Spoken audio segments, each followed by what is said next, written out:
Master, welcome back again to our channel. Panibagong araw, panibagong kabanata na naman ang pagsamasamahin natin ngayong araw na ito. At kung bago ka sa ating channel, pag-click ang subscribe button and hit the notification bell para updated kayo sa ating mga susunod na videos. So mga Master, bago natin simulan ang ating kabanata ngayong araw na ito, huwag po sana natin skip yung ads mga Master, no, dahil malaking bagay na po yan sa ating munting channel. So simulan na natin kabanata ngayong araw na ito. Let's go! Kabanata 2131-2150. Kabanata 2131. Si James ay nanonood mula sa malaking puno ng ilang oras. Ang mga magsasaka sa mga itim na damit ay hindi partikular na malakas.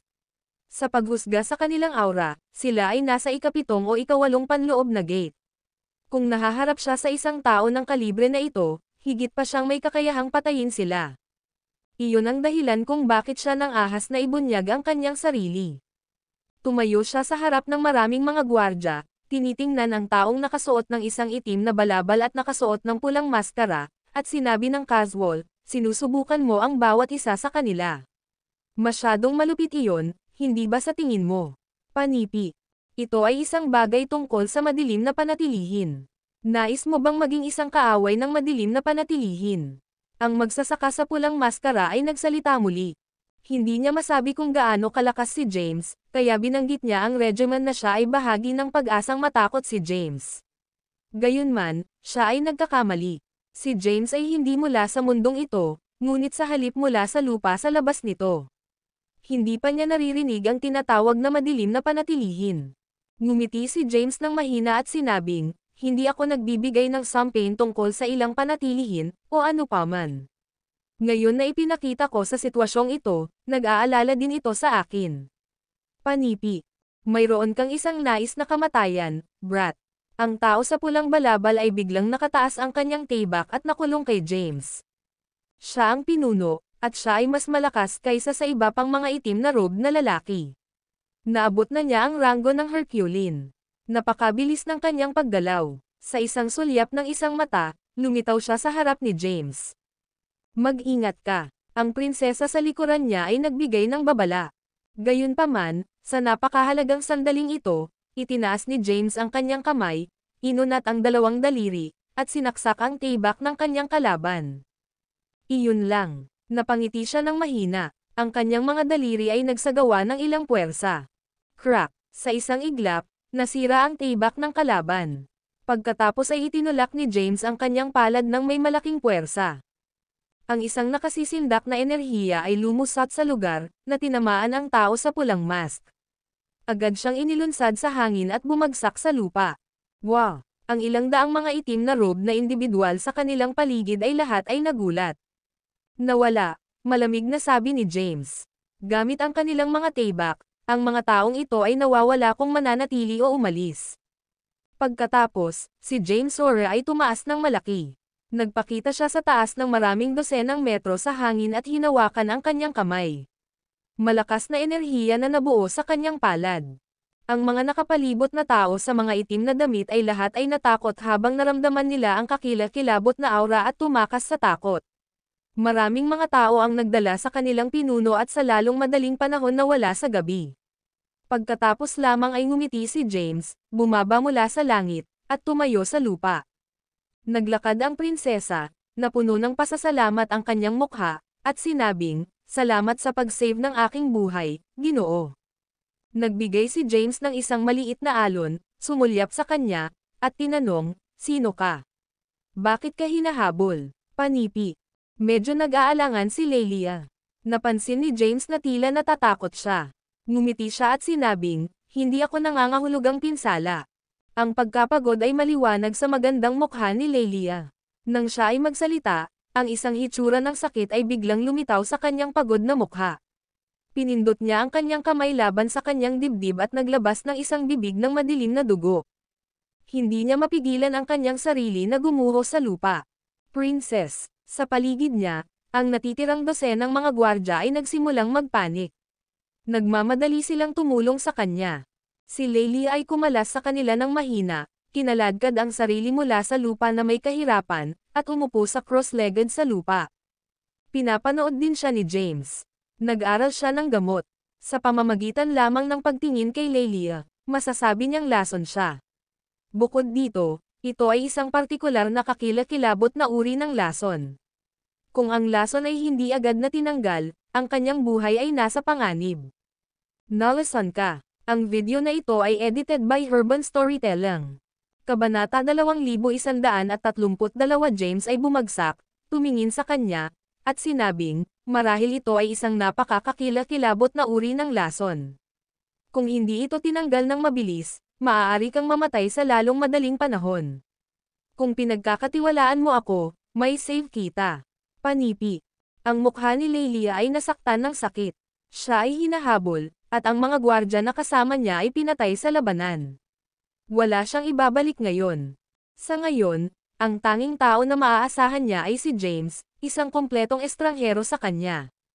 Mahinahon siyang tumango. Matapos makuha ang kanyang pahintulot, kinuha ni James ang kanyang kamay at inilagay ang kanyang kamay sa paligid ng kanyang palso. Pagkatapos ay ngumiti siya at sinabing, medyo simple upang mapupuksa ang lason.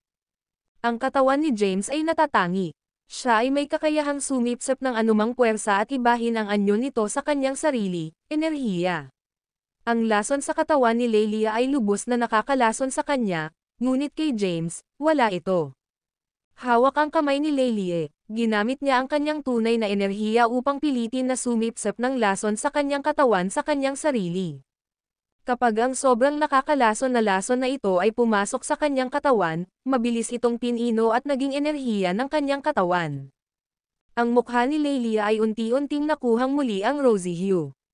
Sinulyapan niya si James. Ang isang hitsura ng sorpresa ay sumabog sa kanyang magandang mukha. Tumayo si James at sinabi ng may ngiti, tapos na ito. Sigurado ka na ngayon, Panipi.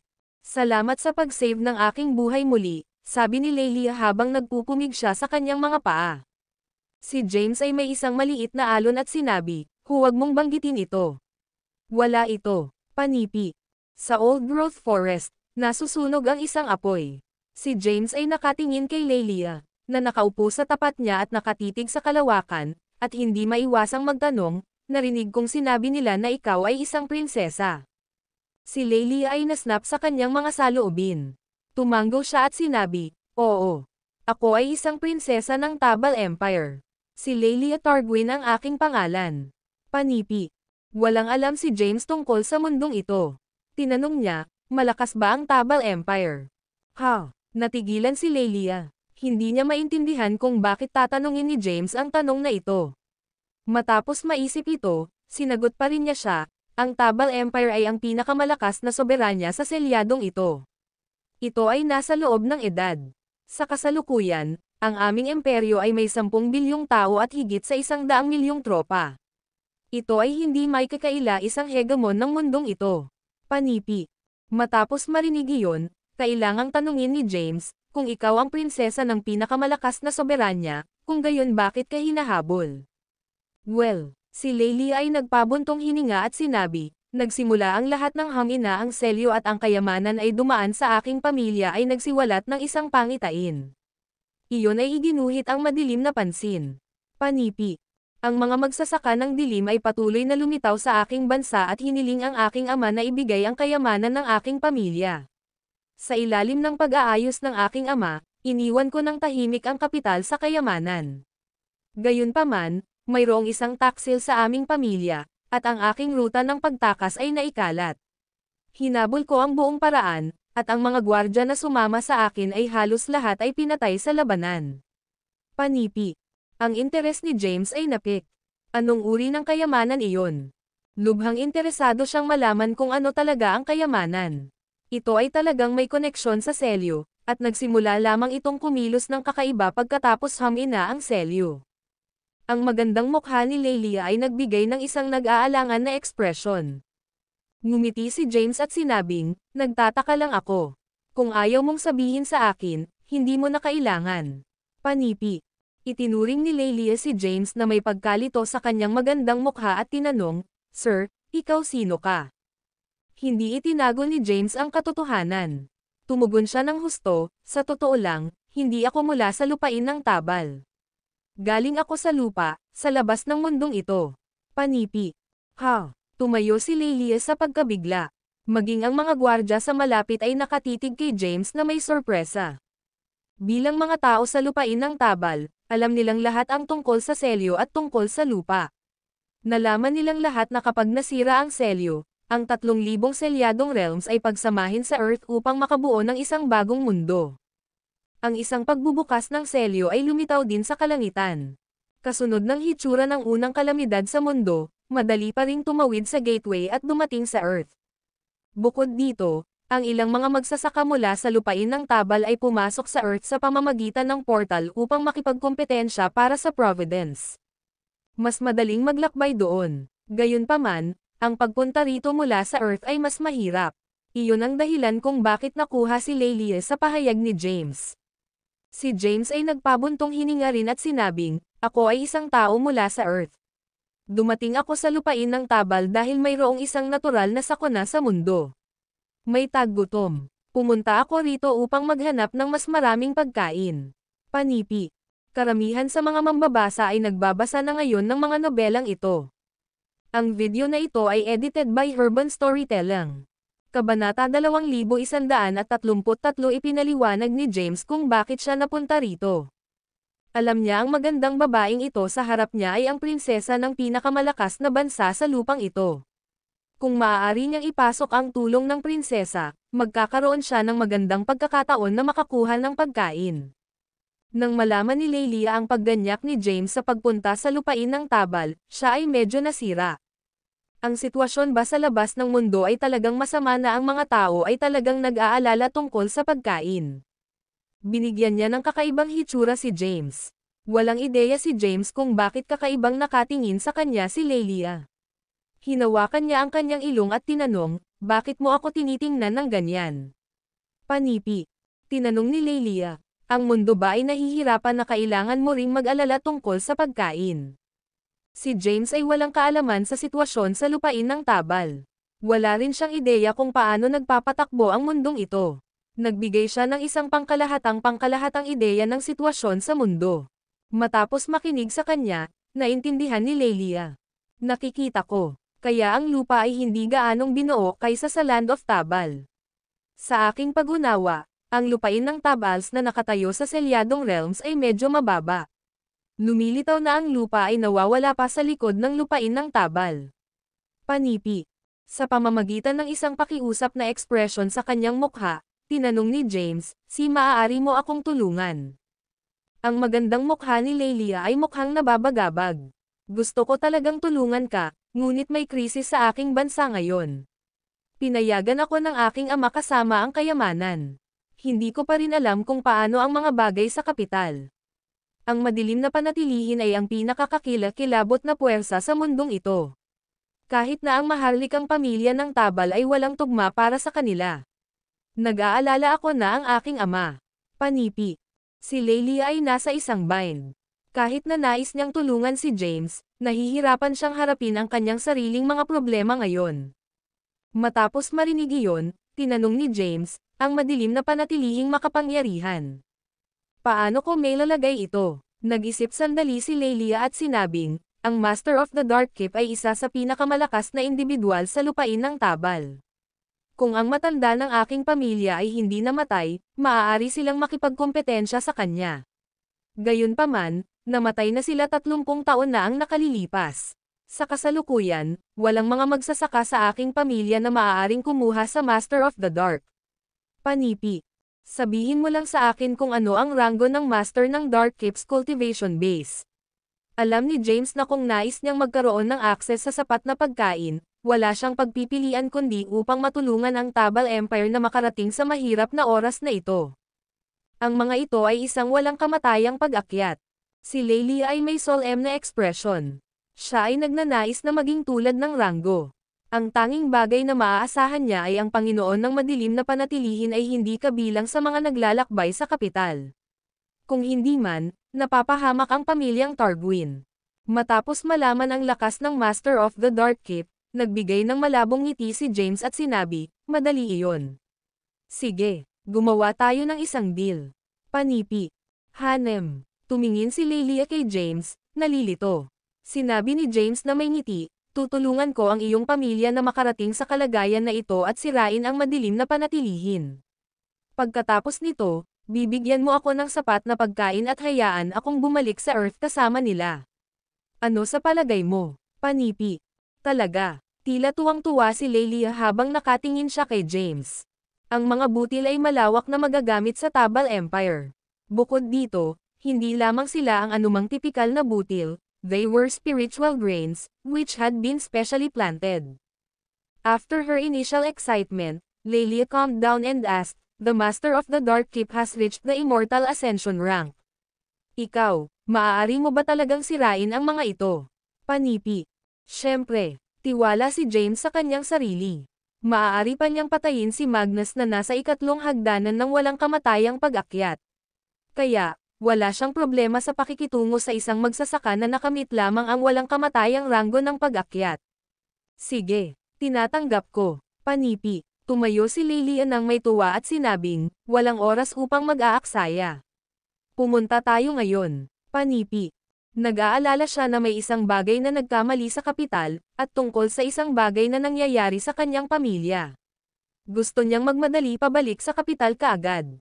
Mabilis na nascan ni James ang kanyang paligid at sinabing, mayroon ba talagang pagmamadali? Maaari pa rin nating gawin ito kahit na nagtakda tayo pagkatapos ng pagsikat ng araw. Panipi. Nag-aalala si Lelia tungkol sa kanyang pamilya, ngunit sinabi ni James na aalis sila pagkatapos ng araw, kaya wala siyang sinabi. Sa halip, naupo siya sa tabi ng apoy. Sa ngayon, ang isyu sa supply ng pagkain ay naayos. Nakaramdam si James ng isang malaking pakiramdam ng kaluwagan. Sa ngayon, ang kayamanan ng pamilyang Targuin ay nagpick ng kanyang interes. Ang video na ito ay edited by Urban Storytelling. Kabanata 2134. Ano ang kayamanan? Eksakto. Nakakapagtataka na may kaugnayan ito sa selyo. Tiningnan niya si Lelia, na nakaupo sa isang bato, at nagtanong ng may ngiti, Princess Lelia, ano ba talaga ang kayamanan ng iyong pamilya? Nang maluwag ang selyo, bakit hindi pangkaraniwan ang kayamanan ng iyong pamilya? May kinalaman ba ito sa selyo? Panipi. Umiling-iling si Lelia. Alam niya ang tungkol sa kayamanan na naipasa sa pamamagitan ng kanyang pamilya. Ano ang kayamanan, kung gayon? Maaari mo ba akong tingnan? Panipi. Iyon. Nag-atubili si Lelia. Ito ay isang kayamanan na naibigay sa pamamagitan ng kanyang pamilya. Paano niya maipakita ito sa isang estranghero? Kung nag-abala ka, kalimutan mo ito. Nagtataka lang ako, Panipi. Nang makita niya ang walang tigil na mukha ni Lelia, hinawakan ni James ang kanyang kamay ng bahagya at wala nang sinabi. Tumingin si Lelia kay James at nagsimulang mag-isip. Iniligtas siya ni James. Bukod dito, napakalakas niya. Tiwala siya sa kanyang kakayahang sirain ang madilim na panatilihin. Kung sinubukan ng isang makapangyarihang tao na kunin ang kayamanan mula sa kanyang mga kamay, hindi siya magiging kapangyarihan upang ipagtanggol ito. Matapos maisip ito, sinabi niya sa wakas, ang kayamanan na naipasa sa aking pamilya ay talagang isang palawit lamang. Tulad ng sinabi niya, kinuha niya ang jade pendant. Ibinigay niya ito kay James at sinabing, ito na. Mausong kinuha ito ni James at sinimulang suriin ito sa kanyang mga kamay. Ang jade pendant ay hindi partikular na malaki. Ito ay bilog at pula ng dugo. Ito ay bahagyang mainit-init sa mga kamay ni James. Ilang beses niya itong sinuri upang siyasatin ito, ngunit wala siyang nakitang hindi pangkaraniwan tungkol dito. Iyon lang. Tanong ni James, naguguluhan, ang jade pendant na ito ay iginuhit ang pansin ng The Dark Keep.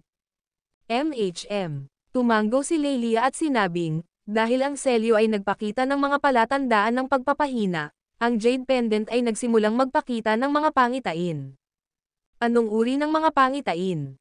Tanong ni James. Tumugon si Lelia. Dati, isang ilaw ng crimson ang nagmula sa jade pendant at binaril sa kalangitan, na nag-project ng mga pangitain.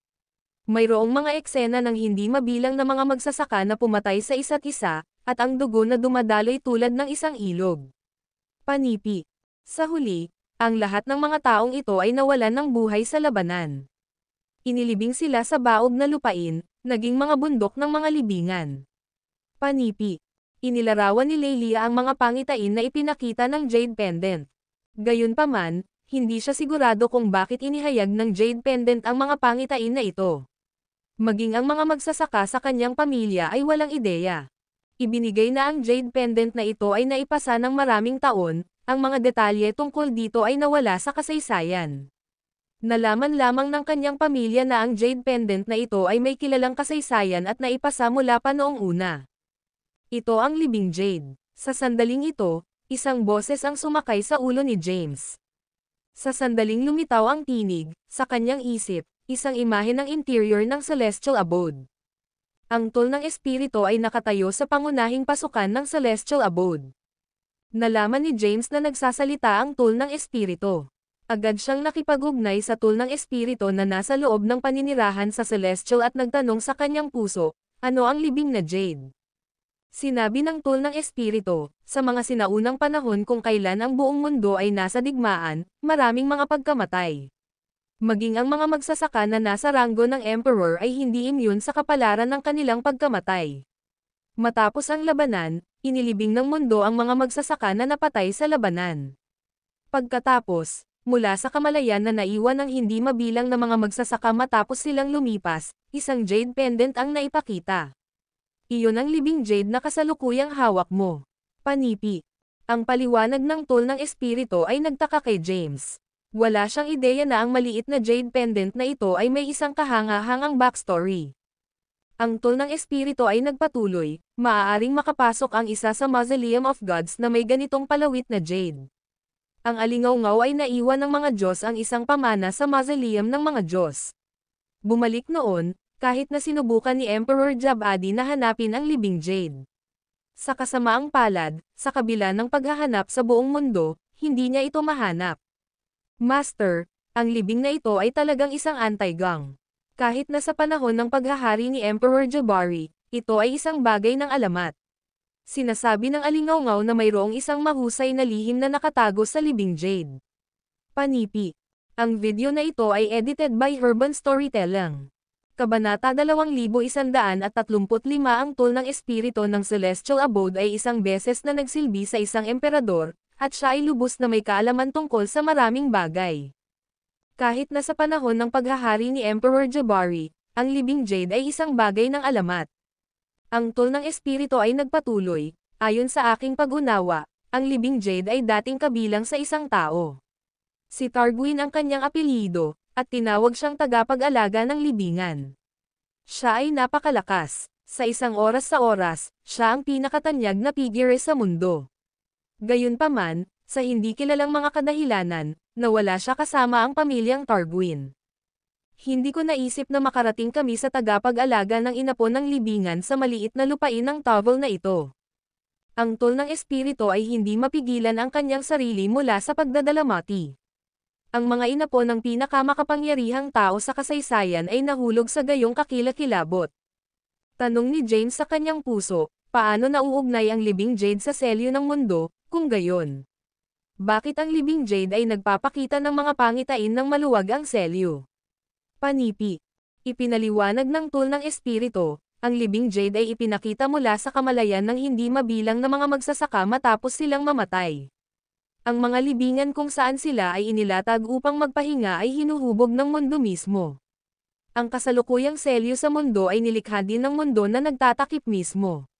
Naturally, may ilang mga koneksyon sa pagitan nila. Gayunpaman, wala akong ideya kung anong uri ng mga koneksyon ang maaaring mayroon.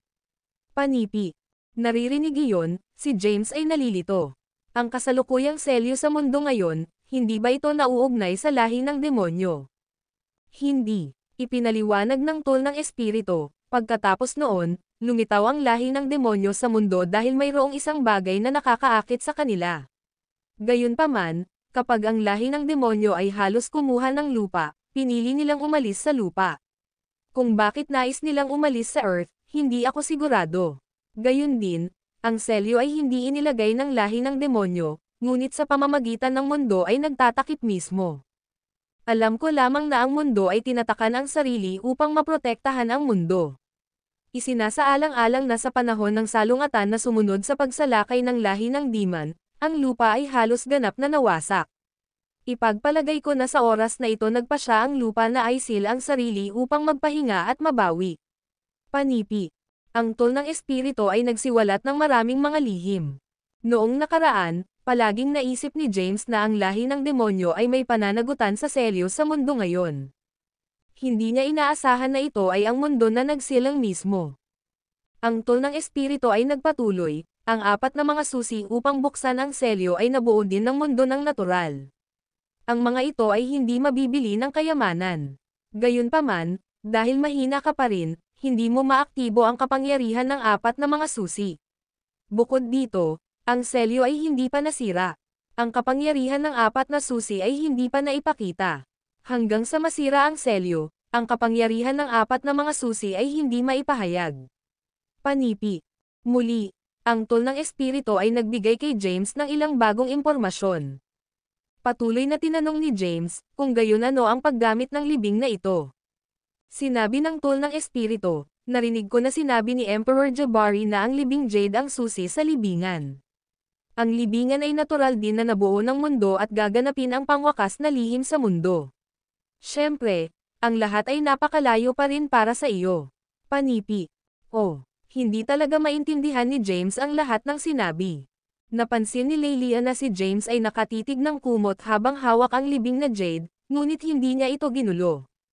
Matapos makipag-usap sa tol ng espiritu, lumabas si James sa kanyang mga saloobin at ibinigay ang Jade pendant na nasa kamay niya kay Lelia.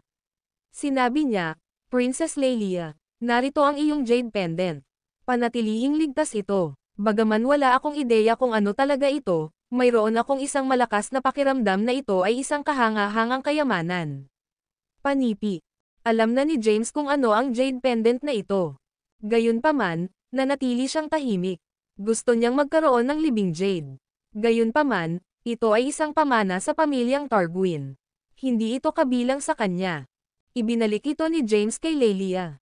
Kasabay nito, pinag-iisipan niya kung paano makuha ang kayamanan na ito. Naniniwala siya na si Lelia ay hindi talaga makagawa ng pangwakas na desisyon sa bagay na ito. Maaari lamang siyang pumunta sa kabisera ng Tabal Empire, makipagkita sa Emperor, at subukang magtrabaho sa kanya upang makuha ang libing na ito.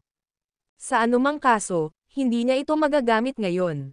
Gayunpaman, sinabi ng tol ng espiritu na ang panghuli lihim ng mundo ay nakatago sa libingan. Maaaring magamit niya ito sa hinaharap. Tumanggaw si Lelia ng marahan at inalis ang libing Jade. Wala nang sinabi si James. Umupo siya sa isang bato gamit ang kanyang mga binti na tumawid at ipinikit ang kanyang mga mata upang magpahinga. Si Lelia, sa kabilang banda, ay nabigla. Labis siyang nag-aalala tungkol sa kanyang pamilya. Kapag siya ay tumakas, ang kapital ay napapaligiran ng mga magsasaka mula sa madilim na panatilihin. Nag-aalala siya na may masamang nangyari sa kanyang pamilya. Mabilis na sumulyap si Lelia kay James at napansin na tila nakaka-relax si James. Gusto niyang magsalita, at ang kanyang lalamunan ay lumipat ng bahagya, ngunit pagkatapos ay hindi niya alam kung saan magsisimula. Ang iyong kataas-taasan. Ang isang bantay ay lumapit sa Lelia at sinabi sa isang pagbaba ng tinig, habang iniiwan namin ang kapital, isang malaking bilang ng mga nagtatanim ng madilim na panatilihin ang lumitaw sa kapital at napapalibutan ito. 3 araw na ang lumipas mula noon. Kung hindi tayo babalik kaagad, natatakot ako na. Panipi. Alam ko, ngunit, si Lelia ay labis na nababalisa. Gayunpaman, hindi siya makakatulong kahit na nagmamadali siyang bumalik. Ang video na ito ay edited by Herban Storytelling. Kabanata 2136 ngayon, upang mailigtas ang imperyo at ang kanyang pamilya, kailangan niya si James na bumalik sa kanya. Sir. Hindi na makapaghintay si Lelia at kailangang magsalita. Ang kanyang boses ay inalog si James sa kanyang mga iniisip. Ibinuka niya ng bahagya ang kanyang mga mata upang tumingin kay Lelia at tahimik na tinanong, ano ang bagay, ang iyong kataas-taasan? May isang pahiwatig ng paghingi sa bahagyang hindi magandang mukha ni Lelia. Sinabi niya, kapag nakatakas ako mula sa kapital, ang kapital ay napapaligiran ng mga nagtatanim ng Dark Keep. 3 araw na mula noon. Isang nag-aalala ako na ang kapital ay nakatagpo ng kasawian. Panipi. Kaya, nais mong magmadali ka agad. Sinulyapan ni James si Lelia. Nakita niya na si Lelia ay labis na nababahala, gayunpaman kinakalkalo din niya. Maaari ba niyang gamitin ang pagkabalisa ni Lelia at mag-alala na gumawa ng isa pang pakikitungo sa kanya at linlanggan siya sa pagbibigay sa kanya ng libing na jade? Hindi alam ni Lelia ang kasaysayan ng libing na si Jade, ngunit alam niya ang tungkol dito. Ito ay isang bagay na kahit na ang tagalikha ng celestial na tirahan ay hinahangad na hinahangad. Oo. Nang walang pagsasaalang-alang sa kanyang hitsura, agad na lumuhad si Lelia sa lupa. Sa pamamagitan ng isang pakiusap na pagtingin sa kanyang magandang mukha, sinabi niya, "Sir, mangyaring magtakda para sa kabisera ni Tabal at i-save ang pamilyang Targuin. Kung maaari mo talagang i-save ang aking pamilya, ang pamilyang Targuin ay tiyak na babayaran ka." Panipi. Ang mas nag-aalala at nababalisa na si Lelia ay naging, mas walang malasakit na si James. Gusto niya ng libing jade. Gayunpaman, hindi siya masyadong halata tungkol dito. Nais ni James na ilabas ni Lelia ang libing jade at ibigay ito sa kanya ng kusang loob. Ang iyong kataas-taasan, 3 araw na. Kung may mangyayari sa pamilyang Targuin, mangyayari na ito. Panipi. Ngunit, Lelia ay labis na nababahala. Ginambala siya ni James ng isang maliit na alon.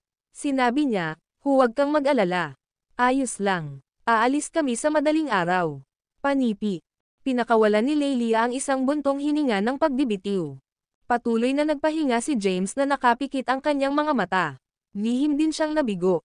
Bakit hindi binigyan siya ni Lelia ng libing na jade at hiniling na umalis siya kaagad? Hindi alintana, tumigil si Lelia na magtanong pagkatapos nito, kaya't wala siyang sinabi. Hindi niya maipakita ang kanyang kasakiman para sa libing jade. Sa patay ng gabi, ang simoy ng hangin ay sumabog sa kagubatan, na ginagawang kalawangin ang mga sanga. Si James ay nakaupo sa lupa sa posisyon ng lotus, na sumisipsip ng enerhiya na espiritual na Empyrean at nagtatanim. Ang lupain ng Tabal ay may kaunting enerhiya na espiritual na Empyrean. Ito ay makabuluhang mahina kaysa sa Earth, na nakuhang muli ang espiritual na enerhiya. Hindi nakakagulat na walang tunay na nakakatakot na mga magsasaka. Sa kabilang banda, si Lelia ay naglalakad ng sabik at patuloy na nakatingin sa kalangitan, umaasa na mabilis na makarating si Don. Lumipas ang segundo at minuto. Para kay Lelia, ang bawat segundo ay tila magtatagal magpakailanman. Sa wakas ay nakarating siya sa gabi. Sa sandaling ito ay daybreak, sabik na lumitaw si Lelia sa harap ni James, na nakatuon sa kanyang paglilinang, at ginaising siya. "Sir, I hit Don. Maaari ba tayong magtakda ngayon?" Panipi. Araw na ba ito? Tumayo si James at huminga ng bibig ng mga impurities. Araw na ito. Magmadali at umalis, sabik na sinabi ni Lelia. "Okay," mahinang nagsalita si James. "Sa palagay mo ba ay napakadaling umalis?" Isang boses ang biglang umikot. Ang video na ito ay edited by Urban Storytelling. Kabanata 2137. Habang umaalingaw-ngaw ang boses, mula sa malayo ay maririnig ang mga yabag ng paa. Di nagtagal, lumitaw ang isang malaking bilang ng mga magsasaka sa madilim na damit at madilim na maskara. Sa isang sulyap, mukhang siksikan ang lugar na may humigit kumulang 3,000 tao. Mabilis na lumitaw ang mga taong ito at pinalibutan si James at ang iba pa. Mula sa langit, bumaba ang isang matanda. Nakatayo siya ng matatag sa lupa. Mukhang nasa 70s ang matanda. Lukot ang kanyang mukha, at lumubog ang kanyang mga mata. Nakakabahala ang kanyang hitsura. Nakasuot siya ng pulang damit at may hawak na pulang espada. Saturio had accused. Nang makita ni Lelia ang matanda na ito, namutla ang kanyang mukha. Ang natitirang dosenang mga gwardya ay takot na nagsimulang manginig. Hindi napigilan ni James na humarap kay Lelia at sinabing, "Saturio had accused." Sino siya? Bakas sa mukha ni Lelia ang takot. Bahagyang nagngangalit ang kanyang mga ngipin habang sinasabi niya, "Ang Dark Keep, ang Deputy Master ng Dark Keep." Ang kanyang kakayahan ay pangalawa lamang sa Master. Isa siya sa mga nangungunang magsasaka sa lupain ng Taval. May sabi-sabi na ang kanyang lakas ay nasa tuktok ng Herculean 6th layer, isang hakbang lamang ang layo mula sa ranggo ng Immortal Ascension. Hindi ko akalain na ganito pala kababata ang malalaman mo tungkol sa akin. Marahang hinaplos ng matanda sa pulang damit ang kanyang balbas. Sa isang nakaka-relax na ngiti sa kanyang matanda na mukha, mahina niyang sinabi, Prinsesa Lelia. Ayokong mahirapan ka. Ibigay mo sa akin ang kayamanan, at ililigtas ko ang iyong buhay. Umalangaw-ngaw ang boses ni Satorio. Bawat salitang binibitawan niya ay parang matalim na talam na tumatagos sa dibdib ni Lelia. Nanginginig ang buong katawan niya sa takot. Ang isang cultivator sa tuktok ng Herculean 6th layer ay madaling pumatay sa kanya sa isang pitik ng daliri. Hindi niya maiwasang hatakin ang manggas ni James. Marahang hinawakan ni James ang kamay niya at inaliw siya, ayos lang, nandito ako. Matapos marinig ang mga salitang ito mula kay James, bahagyang nabawasan ang pagkabalisa sa puso ni Lelia. Tumingin si James kay Satorio at sinabi sa mahinang boses, ayokong pumatay ng tao. Kung alam mo kung ano ang pinakamabuti para sa iyo, umalis ka na. Kung hindi, huwag mo akong ipaglaban dahil hindi ako magalang. Hey, natawa si Satorio. Malamig at mahina ang tawa niya. Habang tumatawa siya, dumilim ang mukha niya. Bastos na brat, dahil gusto mong gumanap na bida, ipapadala kita sa iyong kapalaran ngayon. Itinaas niya ang kanyang kamay at nagutos, atake. Swing, swing, swing. Ang mga nakapaligid na magsasaka na nakasuot ng itim na damit ay sabay-sabay na inilabas ang kanilang mga espada. Ang kanilang hindi nasa salat na sword energy ay umuuga. Ang mga taong ito ang tunay na elite ng Dark Keep.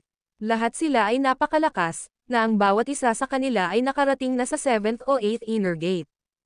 Habang ang libu-libong tao ay bumunot ng kanilang mga espada ng sabay-sabay, isang dosenang gwardya ang nanginginig sa takot. Kahit na, naging seryoso ang ekspresyon ni Lelia.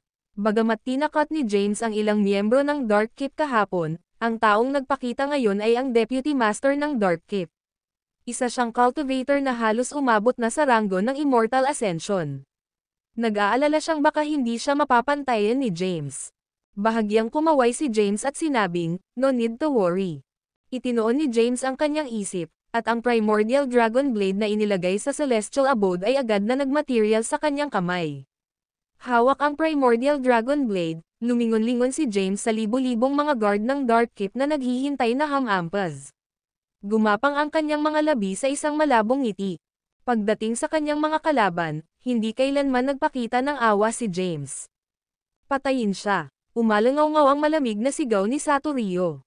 Kasunod ng kanyang utos, libu-libong magsasaka na nakapaligid sa kanya ang humawak sa kanilang mga sandata at sabay-sabay na sumugod kay James. Sa sandaling ito, ginalaw ni James ang kanyang katawan, at isang makinang na sword light ang nagpakita mula sa Primordial Dragon Blade sa kanyang mga kamay. Ang sword light ay winalis ang paligid na may nakakatakot na kapangyarihan, novel drama. Boom! Sa di kalayuan, may biglang sumabog. Tinamaan ng sword energy ang marami sa mga bantay ng Dark Keep. Lahat sila ay agad na namatay sa marahas na pagkamatay. Sa sandaling umatake si James, talagang nakakatakot siya. Siya ay nasa ranggo lamang ng Herculean, ngunit ang kanyang pisikal na lakas ay napakalakas. Naabot na nito ang Herculean 5th layer. Higit pa rito, naabot niya ang sukdulan sa bawat ranggo. Ang kanyang ranggo ay nasa Herculean 1st layer, ngunit ang kanyang true energy ay higit na nakahihigit sa Herculean 1st layer. Ang kanyang bilis ay itinulak sa limitasyon. Ang mga cultivator mula sa Dark Keep na lumalapit sa kanya ay agad na pinatay. Sa loob ng ilang segundo, daan-daang tao ang namatay. Habang nasaksihan ni Satorio ang kahangahangang lakas ni James, dumilim ang kanyang mukha. Agad niyang binunot ang kanyang espada at nagsimulang hamampas ng kusa. May chismis na ang kanyang lakas ay nasa Herculean 6th layer, ngunit siya ay talagang pumasok sa Immortal Ascension rank. Ang cultivator ng Immortal Ascension rank ay tumama ng nakakatakot na aura. Isang incorporeal na sword energy ang dumaloy sa lugar, na yumanig dito. Nilamon ng nakakatakot na pressure si Lelia at ang iba pa, at wala silang lakas na labanan ito. Kitang-kita sa mga mukha nila ang paghihirap. Mamatay. Malamig na sigaw ni Satorio. Ang video na ito ay edited by Urban Storytelling. Kabanata 2138 habang ang kanyang tinig ay bumagsak sa buong lugar, ang enerhiya ng incorporeal sword ay dumaan. Isang dosenang mga bantay sa paligid ng Lelia ang pinatay agad. May isang flash ng isang after image. Sa susunod na segundo, si Satorio ay nasa harap na ni Lelia. Matapos mabagsak gamit ang kanyang taybak at pinatay ang marami sa mga gwardya ng Dark Keep na papalapit sa kanya, lumitaw si James sa harap ni Lelia na may isang flash at hinawakan siya. Ang katawan ni Lelia ay tinapik, na pinapayagan siyang maiwasan ang pag-atake ni Satorio. Ang enerhiya ng taybak ay tumama sa lupa, at ang buong lugar ay nanginginig sa isang instant. Si James drew Lelia kasama niya, lumakad sa hangin, at lumitaw sa taas ng ilang dosenang metro sa hangin. Pagkatapos nito, tinanggal niya ang kanyang longsword. "Hawak mo sa akin," sigaw niya. Alam ni Lelia na magagambala si James kung kinaladkad niya ito. Agad siyang humawak kay James. Itinaas ni James pareho ang kanyang mga kamay. Sa kanyang mga palad, dalawang ganap na naiibang tunay na energies ang lumitaw. Ang dalawang daloy ng totoong enerhiya ay agad na pinagsama upang makabuo ng isang bagong kapangyarihan. Cosmic Annihilation. Ang isang bola ng enerhiya na nabuo ng pagsasanib ng dalawang tunay na energies ay bumagsak. Boom! Ang lupa ay nanginginig at ang mga bundok ay nanginginig. Ang saklaw ng bundok sa ilalim ng mga ito ay nabawasan sa alikabok sa isang instant. Ang mga tanod ng madilim na panatilihin sa ibaba ng mga ito ay walang tigil na namatay ng sabay-sabay. Kapag inilalagay ni James ang kosmikong pagkalipol upang magamit, si Satorio, sa kabilang banda, ay nakaramdam ng isang mapanganib na aura. Agad siyang dodged, lumitaw sa malayo sa kalangitan at iniiwasan ang nakamamatay na pag-atake na ito. Sa isang flash, lumitaw si James sa isang saklaw ng bundok na 10,000 metro ang layo. Pinakawalan siya ni Lelia. Inutusan siya ni James, "Manatili ka rito at huwag lumipat. Pupunta ako sa pakikitungo sa Satorio." Panipi. MHM. Tumango si Lelia. Humakbang si James sa hangin at sumugod pasulong. "Brat, gusto kong mamatay ka." Sa di kalayuan, maririnig ang dagandong ni Satorio. Kaagad pagkatapos nito, ang nakakatakot na enerhiya ng taybak ay nahak sa kanya. James dodged. Boom! Ang enerhiya ng taybak ay bumagsak sa lupa. Ang isang saklaw ng bundok ay nahati sa mga piraso. Nanginig si Lelia sa takot at mabilis na tumalikod mula sa lugar ng labanan. Sakto, si Satorio ay nadash, na may hawak na taybak. Napakalakas ng kanyang aura. Gamit ang kahanga-hangang enerhiya ng taybak ng kanyang taybak sa kamay, kahawig niya ang isang hindi matatalo na Diyos ng digmaan. Ang kanyang mga galaw ay mabilis at mabangis. Sa ilalim ng kanyang pag-atake, hindi na agad na lumaban si James. Wielding ang Primordial Dragon Blade, nagpatuloy siya sa pagpapalitan ng mga suntok sa Satorio. Klang! Lumipad ang mga sparks habang bumangga ang dalawang taybak. Sa pamamagitan ng Primordial Dragon Blade, nadama ni James ang isang kakilakilabot na kapangyarihan na sumasaklaw sa kanyang buong pagkatao. Ang biglaang pagkabigla ay nagdulot ng enerhiya ng kanyang dugo kay Sid at ang kanyang mga braso ay manhid. Pinagbigyan siya nito upang lumipat ng hindi tumitigil. Bago niya mapupuksa ang puwersa na ito, sinisingil na siya ni Satorio. Ang longsword sa kanyang kamay ay naglalayong sa mahalagang punto ni James. Gaano kalakas, lihim na nagulat si James. Ang Satorio ay tiyak na hindi sa ika-6 na layer ng Herculean. Kung siya ay, hindi ako magkakaroon ng mahirap na oras sa pagharap sa kanyang mga pag-atake. Dapat naabot na niya ang walang kamatayang ranggo ng pag-akyat. Kasunod ng unang pag-ikot ng labanan, si James ay may pangkalahatang ideya ng lakas ni Satorio. Swoosh! Mabilis ang Satorio. Mabilis siyang gumagalaw upang makita lamang ni James ang isang malabo sa harap ng kanyang mga mata bago tinusok ng matalim na longsword ang kanyang katawan. Sa malayo, nakita ni Lelia ang longsword na tumusok sa katawan ni James. Napasigaw siya ng hindi sinasadya. Ang kanyang mukha ay naging mapatlas sa isang instant. Mamatay. Matapos masaksak ni Satorio si James, itinulak niya muli ang kanyang palad. Ang kakilakilabot na puwersa mula sa palad ni Satorio ay tumama kay James at naging dahilan upang ang kanyang dibdib ay pinasok. Ang kanyang katawan ay ipinadala na lumilipad paatras at bumagsak sa lupa. Isang malalim na hukay ang lumitaw sa lupa, at siya ay inilibing. Ang video na ito ay edited by Urban Storytelling. Kabanata 2139 na saksihan ng katawan ni James na sinaksak. Siya ay kahit na sinaktan ng isang palad, ipinadala na lumilipad, at gumuho sa lupa. Ang lupa ay nakabuo pa ng isang malalim na hukay. Ang kanyang mukha ay naging mapatlo mula sa kakilakilabot. Maging ang kanyang tagapagligtas ay namatay ng labis sa mga kamay ni Satorio. Wala siyang paraan ngayon. Ang iyong kataas-taasan. Tumayo si Satorio sa hangin. Ngumiti siya habang tinitingnan niya si Lelia, na nanginginig sa malayo. Naisip mo ba na may save ka ng taong ito? Gaano ka kamangmangan? Namatay na si James, hanggang sa masasabi ni Satorio. Ibibigay ko ito sa iyo. Nagpa siya si Lelia na gumawa ng kompromiso. Maging si James ay patay. Kung hindi niya ibigay ang Jade Pendant, patay na rin siya at kukunin pa rin ni Satorio ang Jade Pendant. Kung ibigay niya ang Jade Pendant, maaari niyang mapanatili ang kanyang buhay. Hanggat siya ay nabuhay, mayroong isang pagkakataon para sa paghihiganti. Gayunpaman, sa tumpak na sandaling ito, isang silhwete ng isang tao ang bumaril sa kalangitan mula sa mga lugar ng pagkasira sa ibaba. Ang kanyang buhok ay hindi mabait, at ang kanyang buong katawan ay natatakpan ng dugo. Para siyang gulo. Gayunpaman, ang sugat sa kanyang dibdib ay gumaling. Gamit ang kanyang kamay, pinunasan ni James ang dugo na bumubo mula sa sulok ng kanyang bibig.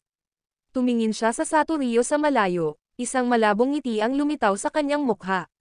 Sinabi niya, gaano kahirap.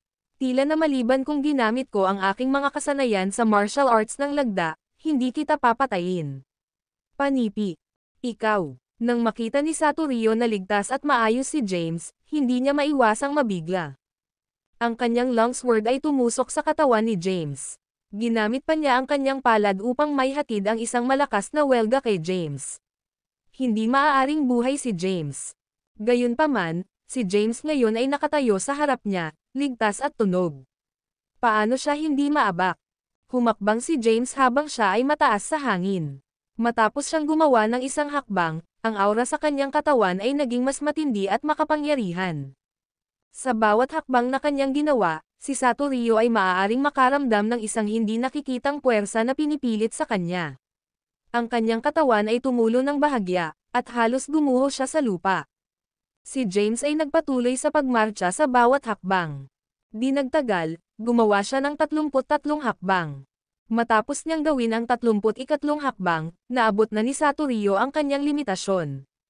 Ang kanyang katawan ay nasa lupa na sa puntong ito, na tinapakan. Cracks had appeared on his body. It seemed like it could fall apart at any moment. Nakahiga siya sa lupa. Ang dugo ay dumulas mula sa sulok ng kanyang bibig. Paano ito posible? Ang kanyang may edad na mukha ay nagbigay ng isang kakilakilabot na ekspresyon.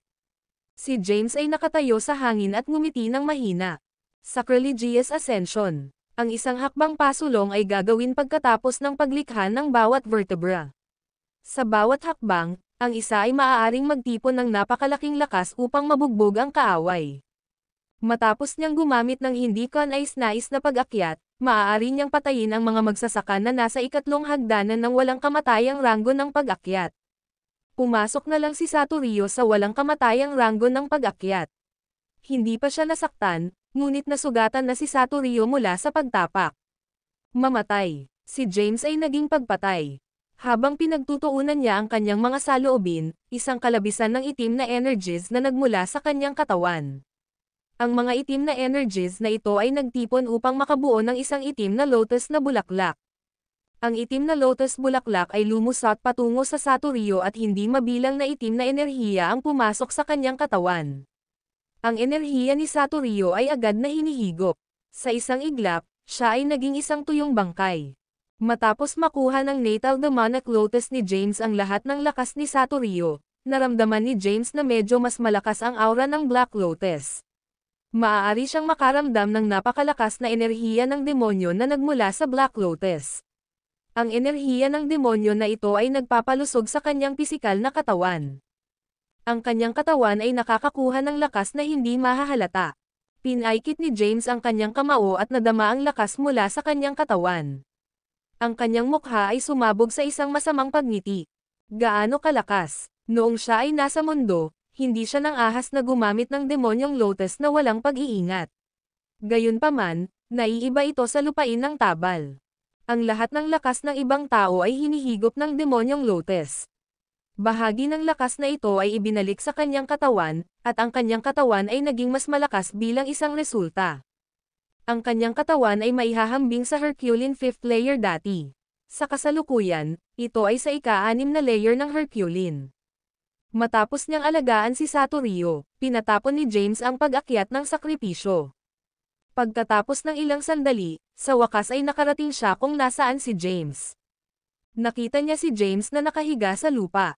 Napakahina ng aura niya. Habang naalalahanan siya kung paano pinatay ni James si Satorio kanina, medyo natakot siya at hindi naglakas loob na lumapit sa kanya. Sa halip, tumayo siya ng ilang metro ang layo sa kanya, na tinitingnan si James.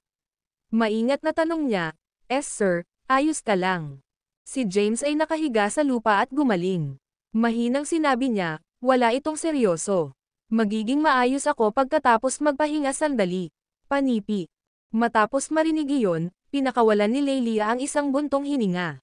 Hindi siya naglakas loob na lumapit sa kanya at sa halip ay tumayo ng ilang metro ang layo, tinitigan siya.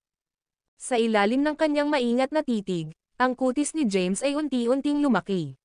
Sa kalahating oras lamang, nakabawi si James. Nakarating siya sa kanyang mga paa at nagsimulang ilipat ang kanyang katawan. Wow! Si Lelia ay kinuha muli. Malinaw niyang maramdaman kung gaano kaina ang aura ni James. Siya ay nasa gilid ng kamatayan. Gayunpaman, pagkatapos lamang ng kalahating oras, siya ay puno ng vim at lakas. Sa pamamagitan ng isang ngiti sa kanyang mukha, sinabi ni James, ang kaaway ay nakitungo. Magmadali tayo sa kapital ng Tabal Empire. Panipi. Ma'am. MHM. Tumango si Lelia. Ang gulugad na nabuo ng kapangyarihan ng langit at lupa ay nawala. Bumagsak si James sa lupa. Hindi man lang siya may lakas upang hilahin ang kanyang sarili. Sa puntong ito, ang enerhiya ng demonyo sa kanyang katawan ay nagsimulang automatikong dumaloy, nag-aayos ng kanyang gulugad. Sa di kalayuan, si Lelia ay nalilito habang pinapanood niya ang lahat. Nasaksihan niya si James na namatay sa laban at malapit nang tanggapin ang kanyang kapalaran. Gayunpaman, ang labanan ay mabilis na lumingon. Sa isang maikling panahon, pinatay ni James si Satorio. Bukod dito, ang paraan kung saan pinatay niya siya ay hindi makapaniwala kay Lelia. Binigyan siya ng takot. Ang video na ito ay edited by Urban Storytelling. Kabanata 2140. Pareho silang nagsimulang maglakad, iniwan ang Shattered Mountain na ito. "Sir, ito ay masyadong mabagal. Pabilisin natin." Panipi. Si James ay gumagalaw sa isang mabagal, walang tigil na bilis. Labis na nababahala si Lelia, at nabigo rin si James. Narinig niya na malapit nang ibigay ni Lelia ang libing na jade. Bakit hindi niya inilalabas ang libing na jade ngayon? Kailangan ko bang pilitin? Maraming mga ideya ang nagsimulang lumitaw sa isip ni James. Pagkatapos ay itinapon niya ang lahat ng mga magulo na kaisipang ito, hinayla si Lelia, at lumitaw sa kalagitnaan ng hangin sa isang flash. Sinabi niya, "Maaari akong maglakbay ng mabilis. Bibigyan mo ako ng mga direksyon. Dadalhin kita doon." Panipi. Dito. Inabot ni Lelia ang kanyang kamay at itinuro. "Sige." Tumango si James, iginuhit siya, at pinabilis ang lahat ng kanyang lakas. Sa pamamagitan ng isang solong hakbang, lumitaw sila sa layo na 1,000 metro. Matapos ang ilang mga hakbang, nawala sila mula sa saklaw ng bundok na ito. Siya ay sumulong sa isang mabilis na bilis. Noong nakaraan, si Lelia ay tumakbo ng 3 araw bago dumating sa lokasyong ito. Gayunpaman, si James ay naglakbay ng mabilis hanggat maaari, at pagkatapos lamang ng kalahating araw, nakarating siya sa Tabolham. Si Tabolham ay ang kabisera ng Tabal Empire. Ito ay isang sinaunang lungsod na nasa loob ng 1,000 taon. Ang gate ng lungsod ay gawa sa mga itim na bato at tumayo ng 1,000 metro ang taas. Mula sa isang distansya, mukhang marilag ito. Pareho silang lumitaw sa labas ng gate ng lungsod. Ang gate ng lungsod ay sarado, at walang sino man sa labas nito. Sinimulan ni Lelia na magkaroon ng masamang pakiramdam. Noong nakaraan, medyo buhay na si Tabolham. Sa labas ng lungsod, mayroong isang palaging trapiko ng parehong mga sasakyan at tao. Gayunpaman, ang gate ng lungsod ay mahigpit na isinara at walang sino man doon. Hindi niya maiwasang hilahin si James. Sir. Maaaring may nangyari. Panipi. Si James ay kumalas sa kanyang kamay ng mahina at sinabing, pumasok muna tayo sa lungsod at tingnan. Hinailan niya si Lelia kasama niya, nagsagawa ng isang hakbang, at lumitaw sa pader ng lungsod na 1,000 metro ang taas. Nang tumayo sila sa pader ng lungsod at tumingin sa labas ng lungsod, makakakita sila ng mga bundok ng mga patay na katawan at ilog ng dugo. Tulad ng nakita ito ni Lelia, nagpakawala siya ng isang hiyawan. Ang mga sulok ng kanyang mga mata ay naging pula at ang luha ay nagsimulang dumaloy ng hindi mapigilan. Kahit na si James ay nagpabiya sa kanyang kilay. Ang madilim na panatilihin ay napakalaki ng budi na talagang pinatay nila ang buong lungsod. Ang aking ama, ina, kapatid, maliit na kapatid na babae. Sinimulan ni Lelia ang paghagulgol at lumusot sa lungsod. Sumunod si James sa likuran. Ang malaking lungsod ay nakabasag na tahimik at nagriked ng dugo. Sa lupa, ang mga bangkay ay natatakot. Ang dugo ay namantsahan ng pula. Ito ay labis na nag-iisa at nalulumbay. Ang video na ito ay edited by Urban Storytelling. Kabanata 2141. Sa daan, ang mga bangkay ay natatakot sa lupa. Ito ay isang nakakagulat na paningin. Maging si James ay natakot. Hindi niya inaasahan na ang madilim na panatilihin ay napakalaki ng moral na sila ay puksain ang isang buong lungsod. Mabilis na sumugod si Lelia sa direksyon ng Imperial Palace. Sa loob ng perimeter ng palasyo, maraming mga bangkay ang nakakalat sa sahig. Ang sahig ay nababad sa sariwang dugo. Kailangang maghakbang si Lelia sa mga katawan upang sumulong. Di nagtagal, pumasok siya sa palasyo. Maraming mga patay na nakabaluti na gwardya ang makikita sa loob ng palasyo, at maliwanag na namatay silang namamatay. Nagmamadali si Lelia sa loob, ngunit ang mga bangkay ay nakasalansan sa paligid ng palasyo, at hindi siya makahanap ng isang solong nabubuhay. Ama, nahulog siya sa lupa at humagulgol sa kawalan ng pag-asa. Walang ideya si James kung paano siya aliwin. Pagkaraan ng ilang sandali, tinangka ni James na aliwin siya. Hanapin muna natin ang palasyo upang makita kung nahanap natin. Ang iyong mga kamag-anak ay nananatili. Posible na sila ay naligtas at nakuha sa halip. Panipi. Sa wakas ay pinakalma ni Lelia ang kanyang sarili at nagsimulang maghanap sa mga tambak ng mga patay na katawan. Pagkaraan ng mahabang panahon, bumalik siya sa panig ni James. Tiningnan siya ni James at tinanong, may nakita ka ba sa kanila? Malumanay na umiling si Lelia at sinabing, hindi, wala akong nakitang mga katawan ng aking mga kamag-anak. Dapat ay nakuha sila ng madilim na panatilihin. Panipi. Tumanggaw si James at sinabing, malamang na iyon dahil ang kanilang pangunahing layunin ay makuha ang kayamanan na taglay ng iyong pamilya. Hindi malamang na hindi nila ay dispose ang iyong mga kamag-anak bago nila makuha ito. Panipi. Sa pamamagitan ng isang luha na may luha, tiningnan ni Lelia si James at humingi ng tawad, dapat mo akong tulungan, Ginoo. Ikaw lang ang makakatulong sa akin ngayon. Hindi ko talaga alam kung ano ang magagawa ko nang wala ka. Panipi. Naguguluhan si James habang sumagot siya, ngunit wala akong ideya kung nasaan ang base ng madilim. Wala rin akong clue kung saan kinuha ng mga taong ito ang iyong ama at kamag-anak. Panipi. Ako. Naisip ni Lelia ng ilang sandali at sinabi, may isang tao na nakakaalam kung saan matatagpuan ang base ng Darks. WHO. Tanong ni James. Sumagot si Lelia, ang Lord of Liberty City. Nagtanong si James, anong uri siya? Ipinaliwanag ni Lelia, ang utos ng Liberty City ay nag-uutos ng maraming awtoridad sa lupain ng Tabal. Ang tunay na pangalan ng Lord ay hindi kilala, ngunit dumaan siya sa monarch care ni Cloyd Xavier. Isa siya sa pinakamalakas na lalaki sa lupain ng Tabal. Ang aming pamilya ay naging mga friendly na termino sa kanya. Kung hahanapin natin siya, dapat niyang sabihin sa amin ang higit pa tungkol sa madilim na panatilihin. Panipi. Kung gayon hindi na tayo mag-aaksaya ng anumang oras. Halika na tayo kaagad. Panipi. Lumakad si James na may mahabang hakbang. Sumunod si Lelia sa likuran niya. Ang dalawa ay iniwan ang Tab Olham, na naging isang patay na lungsod. Lumitaw sila sa labas ng isa pang lungsod 3 araw pagkatapos umalis mula sa Tabal Empire. Ito ay isang napakalaking lungsod na may napakahusay na trapiko at nakagaganyak na mga tao. Ang ilang mga matangkad na salita ay inukit sa High City Walls Liberty City. Mahinang sinabi ni Lelia, si Cloyd ay hindi kapani-pani walang malakas at kasalukuyang isa sa nangungunang 10 mga powerhouse sa loob ng Land of Tabal. Ang mga magsasaka ng Liberty City ay nagmula din sa buong mundo at pangunahing binubuo ng mga taong hindi tinanggap ng ibang mga lugar, na pumapasok sa lungsod, natagpuan ng dalawa ang isang inn na manatili sa oras na ito. Nakaupo si James sa isang upuan sa loob ng silid. Samantala, ibinuhos ni Lelia ang ilang tsaa para sa kanya. James, kailan tayo pupunta sa mansyon ng Lord upang makita si Cloyd? Si Lelia ay nasa dulo ng kanyang mga wits. Maraming araw ang lumipas, ngunit hindi pa rin siya sigurado kung paano napalayo ang kanyang ama at iba pang mga kamag-anak. Lubhang nais niyang matuto ng higit pa tungkol sa madilim na panatilihin at ang kondisyon ng kanyang pamilya. Susundan namin ang pagkakaroon ng makakain. Tumayo si James at naglakad palabas ng pintuan.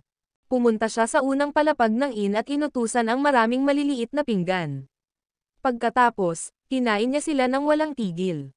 Umupo si Lelia sa tabi niya ngunit walang pagnanais na kumain.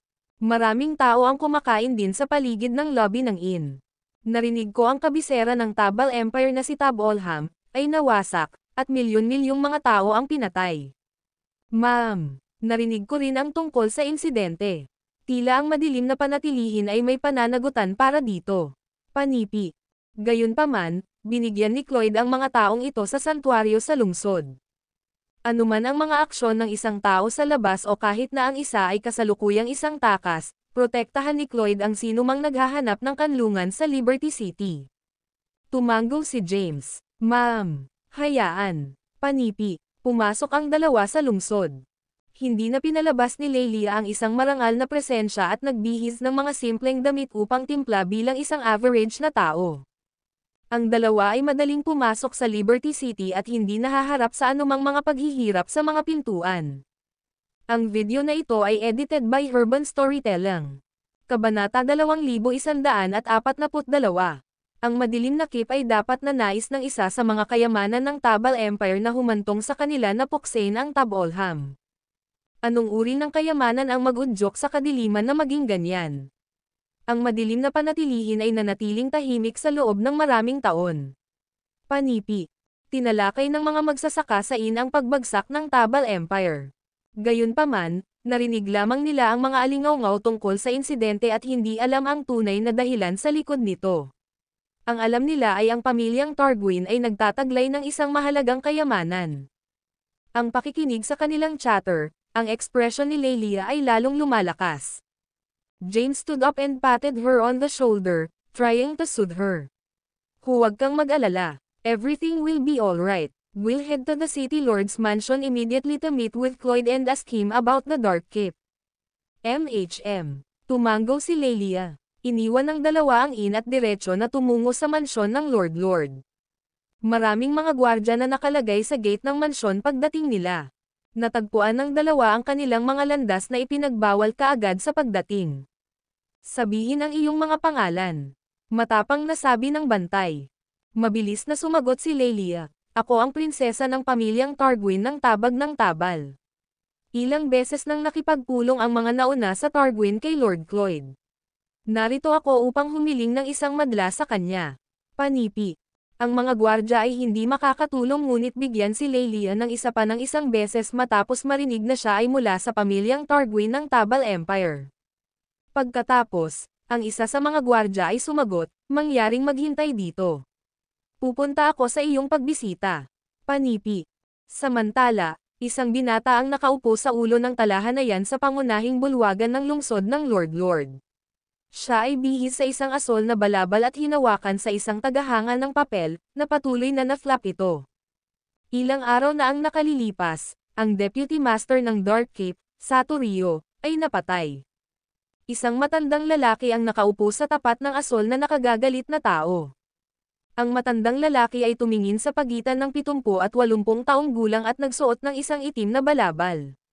Ang kanyang ekspresyon ay mabagsik habang sinampal niya ang kanyang mga kamay sa mesa, na nagdulot ng alak sa lahat ng dako. Oh, ang taong asol ay sumulyap sa matandang lalaki. Kung hindi ako nagkakamali, naabot na ni Satorio ang walang kamatayang pag-akyat. Isa siya sa pinakamalakas sa lupain ng Tabal. Sino ang sapat na malakas upang talunin siya? Panipi. Nanginginig ang kanyang ulo, sinabi ng matanda, hindi pa ako sigurado. Alam ko lang na ang Satorio ay nagtungo upang ituloy at patayin si Lelia. Siya ang may kayamanan ng pamilya. Panipi. Ang lalaki na nakasuot ng isang asol na balabal ay Panginoon ng Liberty City. Ang matatandang lalaki ay ang Panginoon ng Dark Keep. Inihayag ni Cloyd ang kanyang tagahanga ng papel at sinabi ng walang pasubali, nagtataka ako, anong uri ng kayamanan ng pamilya ang nagtataglay ng pamilyang Targuin na nagpilit sa iyo na gumawa ng napakalaking paglipat. Dumaan ka pa sa problema ng pag-alis ng buong lungsod. Panipi. Sumagot ang master ng Dark Keep, dapat mong malaman ang tungkol sa mga pangitain na lumitaw ilang oras na ang nakalilipas, di ba? Natuklasan ko ang ilang mga pahiwatig sa aming mga sinaunang libro. Ang kayamanan ng pamilyang Targuin ay naipasa mula sa mga sinaunang panahon. Kung sino man ang makakakuha nito ay magmana ng isang malaking kapalaran. Panipi. Ang Land of Tabal ay isa sa mga mahina na teritoryo sa mga selyadong realms. Kapag nagbukas ang selyo, mawawala tayo. Gayunpaman, magbabago iyon kung makukuha ko ang aking mga kamay sa kanilang kayamanan ng pamilya. Ang aking lakas ay mapapabuti ang napakalaking. Ako ay magiging isang walang kapantay na powerhouse na may kakayahang pagdurog sa mga sinaunang paksayon ng Orthodox mula sa iba pang mga selyadong larangan. Panipi. Sa sandaling iyon, isang bantay ang lumakad papunta sa bulwagan at lumuhad sa isang tuhod. Aking Panginoon, isang babaeng nagsasabing ang prinsesa ng Tabal Empire ay nagpakita sa labas. Ang video na ito ay edited by Urban Storytelling.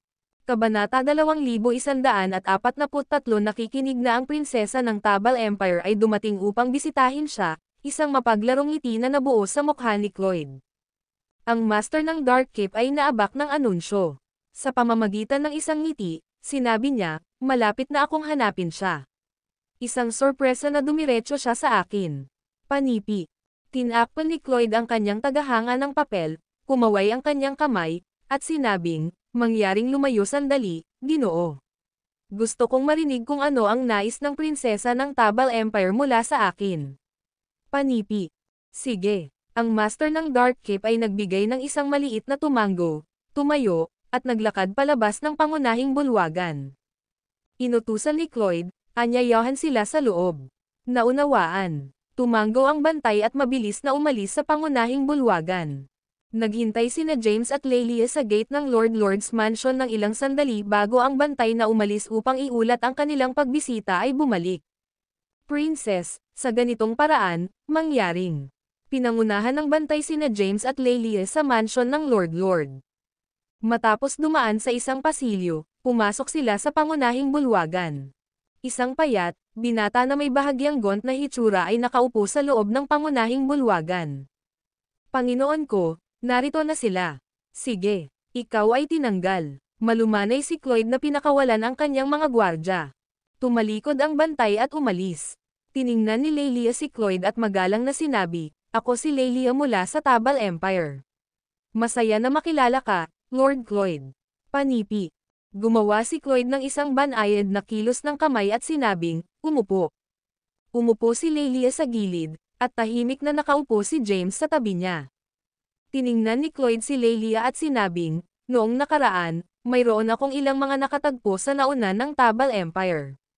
Hindi ko inaasahan na siya ay nauna sa akin. Ang oras ay malupit at hindi nagpapatawad. Panipi. Bumantong hininga si Cloyd. Sa mga mata ng luha, sinabi ni Lelia, ang aking Panginoon, isang sakuna ang nangyari sa pamilyang Targuin ng Tabal Empire. Ang mga tao ng Tab-Olham ay pinatay, at ang madilim na patuloy na nakunan ng aking pamilya. Ang kanilang kinaroroonan ay kasalukuyang hindi kilala. Naiintindihan ko na ikaw ay lubos na may kaalaman, kaya't nagtanong ako tungkol sa madilim na panatilihin. Panipi. Naririnig ito, ang ekspresyon ni Cloyd ay naging solemna. Narinig ko ang tungkol sa insidente. Hindi ko kailanman maiisip ang madilim na patuloy na hindi masiraan ng loob na masakop nila ang isang buong lungsod. Panipi. Tiningnan niya si Lelia at tinanong, Narinig ko ang mga alingaw-ngaw na ang madilim na panatilihin ay matapos ang isang napakahalagang kayamanan sa pag-aari ng iyong pamilya. May salita din na ikaw ang nagtataglay nito. Ano ba talaga ang kayamanan na iyong dala? Ang mungkahi ko ay gagamitin mo ito upang makipagpalitan para sa mga miyembro ng iyong pamilya. Ang mga miyembro ng Dark Cape ay walang awa. Panipi. Ay ito ang jade pendant ng aking pamilya. Hindi talaga ito kayamanan. Wala akong ideya na kumalat ang alingaw-ngaw tungkol sa jade pendant ng aking pamilya na isang napakahalagang kayamanan, sabi ni Lelia. Maaari ba akong tumingin? Tumingin si Cloyd kay Lelia at humingi ng pahintulot sa kanya. Ako. Naguguluhan si Lelia. Ngumiti si Cloyd sa kanya. Ano ang mali? Natatakot ka bang gusto ko rin ang kayamanan ng iyong pamilya? Panipi. Hindi. Agad na umiling-iling si Lelia. Dumating siya upang humingi ng tulong kay Cloyd at ayaw niyang masaktan siya. Kaya, agad niyang kinuha ang jade pendant. Nagambala si James nang malapit na siyang ibigay kay Cloyd. Maghintay. Biglang nagsalita si James at inagaw ang jade pendant na malayo sa kanya. James, ikaw. Tiningnan ni Lelia si James na may nakakagulat na ekspresyon. Hinawakan ni James ang jade pendant at sinulyapan si Cloyd, na sinasabi ng mahinahon, dumating kami upang magtanong tungkol sa madilim na panatilihin at ang lokasyon nito. Tulad ng para sa kung paano namin iligtas ang mga bihag ay wala sa iyong pag-aalala. Panipi. Sa wakas ay sumulyap si Cloyd kay James. Sa una, naisip niya na si James ay simpleng walang pag-iisip na subordinate ni Lelia. Ang video na ito ay edited by Urban Storytelling. Kabanata 2144 kontra sa mga pagpapalagay ni Cloyd, si James ay hindi isang simple. Bagaman siya ay hindi nasisiyahan, hindi niya ito pinahintulutan sa kanyang mukha. Tiningnan niya si James na may ngiti at sinabing, "Bata, naiintindihan mo ba ang sinasabi mo? Mayroon ka bang clue kung anong uri ng samahan ang madilim na panatilihin? Kahit na ako mismo, ay hindi tiwala na may save ko ang pamilya ni Lelia sa kanila. Ipinapahiwatig mo ba na mayroon kang lakas upang iligtas sila? Panipi. Hindi mo kailangang mag-alala tungkol doon." Ang ekspresyon ni James ay nanatiling kalmado. Bagaman nakilala lamang ni James si Cloyd, nalaman niya mula sa paglalarawan sa kanya ni Lelia na protektahan niya ang sinumang naghahanap ng kanlungan sa Liberty City, kahit na nakagawa sila ng mga nakamamatay na krimen. Ang isang tao na gagawa ng isang bagay na tulad nito ay tiyak na hindi isang mabuting tao. Ngumiti si Cloyd ng mahina at sinabing, "Haha. Narinig ko na ang Deputy Master ng Dark Cape ay pinatay habang sinusubukan na patayin si Lelia. Ito ba ay marahil ay may kinalaman sa iyo, binata?" Panipi. Sinulyapan siya ni James at sinabi ng cool, "Hindi ko inaasahan na ikaw ay lubos na may kaalaman." Hindi niya ito itinanggi at sinabi, "Tama iyon. Ako ang pumatay sa Deputy Master ng Dark Cape, Saturio." Panipi. Itinanong ni Cloyd ang tanong sa halip ng walang kamali-mali. Kaya, nabigla siya nang kumpirmahin ni James ang kanyang pahayag. Hindi niya maiwasang tumitig kay James sa pagkalito. Naabot na ni Saturio ang walang kamatayang ranggo ng pag-akyat. Maging si Cloyd, mismo, ay mahihirapan siyang patayin siya. Hindi niya inaasahan na mamatay si Saturio sa kamay ng binata sa harap niya. Talagang malakas ang binata na ito. Sinubukan ni Cloyd na pag-aralan ang lakas ni James. Gayunpaman, ang tunay na enerhiya ni James ay nakatago sa isang maliit na reservoir ng enerhiya sa loob ng kanyang meridian. Kaya, si Cloyd ay hindi makaramdam ng anumang enerhiya o mas mababa ang tunay na lakas ni James. Matapos ang isang maikling pagkabigla, ngumiti siya at sinabi, "Sa katunayan, maraming mga taong may talento sa mga nakababatang henerasyon ang umiiral. Hindi ko inaasahan ang isang napakalakas na tao na lumitaw sa mundo mula nang wala ako. Paglilingkod sa aming mga bisita ng ilang tsaa. Di nagtagal, isang dalaga ang pumasok sa silid na may tsaa. Kinuha ni Lelia ang teacup, humigop, at sinabing, "Lord Cloyd, mangyaring sabihin sa amin ang tungkol sa madilim na panatilihin." "Ano ang pagmamadali?" Ngumiti si Cloyd at napanood habang hinahaplos ni James ang tsaa. Sa sandaling uminom siya nito, naramdaman ni James na may mali. Ang tsaa ay lubos na nakakalason. Sa kabutihang palad, ito ay hindi epektibo sa kanya dahil ang kanyang katawan ay binago ng demonyong Lotus. At naging immune sa lason. Arg! Sa sandaling iyon, umungo si Lelia at gumuho sa sahig. Nahulog din si James sa sahig. Tinuro niya si Cloyd at sinabing, "Why you lason ang tsaa?" Haha, tumawa si Cloyd at sinabing, "Hindi ba ito inaasahan, ikaw ba?" Bigla, lumapit ang mga yapek, at lumitaw ang isang matandang lalaki. Ito ang master ng Dark Cape. Bastard, pinatay mo ang aking deputy master. Nais kong magbayad ka sa iyong buhay. Panipi. Lumapit ang master ng Dark Cape at tiningnan si James na may isang pag-alit at uhaw na uhaw sa dugo. Lord Cloyd, ikaw. Natigilan si Lelia. Sa sandaling iyon, ang kanyang mukha ay warped sa paghihirap dahil ang lason ay kumalat sa kanyang katawan, na imposible para sa kanya na mapakilos ang kanyang tunay na enerhiya. Halos lumipas siya mula sa sakit na nag-iisa. Bigla, dahan-daang tumayo si James mula sa sahig. Siya ay casual na kumalas sa kanyang kamay, at malakas na tunay na enerhiya na natipon sa kanyang palad, sinisipsip ang lason mula sa katawan ni Lelia. Sa wakas ay naramdaman ni Lelia. Siya ay nagpupumilit na bumangon mula sa sahig at mabilis na tumakbo upang tumayo sa likuran ni James. Tumingin si Cloyd kay James, at isang ngiti ang gumapang sa kanyang mukha. Sinabi niya, "Kahanga-hanga, binata. Pinahihintulutan kita. Hindi ko akalain na ang lason na maingat kong inihanda ay walang epekto sa iyo." Panipi. Bahagyang ngumiti si James. "Hindi rin ako umaasa na ikaw ay nasa kahots na may madilim na panatilihin. Pinaplano kong hanapin ang master ng Dark Cape, ngunit mukhang hindi ko na kailangang dumaan sa pagsisikap na iyon dahil narito na siya." Panipi. Si James ay nagsusuot ng isang nonchalant expression. Ang master ng Dark Cape ay sumisigaw. "B*****, sinusubukan mo pa ring kumilos ng matigas kahit na mamamatay ka sa lalong madaling panahon, ha?" Ang video na ito ay edited by Urban Storytelling. Kabanata 2145 ang madilim na panatilihin ang pinakamahiwagang samahan sa lupain ng Tabal at naitatag maraming taon na ang nakalilipas. Ang kasalukuyang Master of the Dark Cape ay isa rin sa pinakamalakas na tao sa lupain ng Tabal. Ang kanyang pangalan ay Miguel Hadacus, at siya ay nakatatandang kapatid ni Saturio. Sa kanya, kailangang mamatay si James dahil sa pagpatay sa kanyang nakababatang kapatid. Hindi niya nais na magsalita ng walang kailangan sa isang taong papatayin niya. Ang nais niya ay makuha ang kayamanan ng pamilya ng Targuin na nasa kamay na ngayon ni James.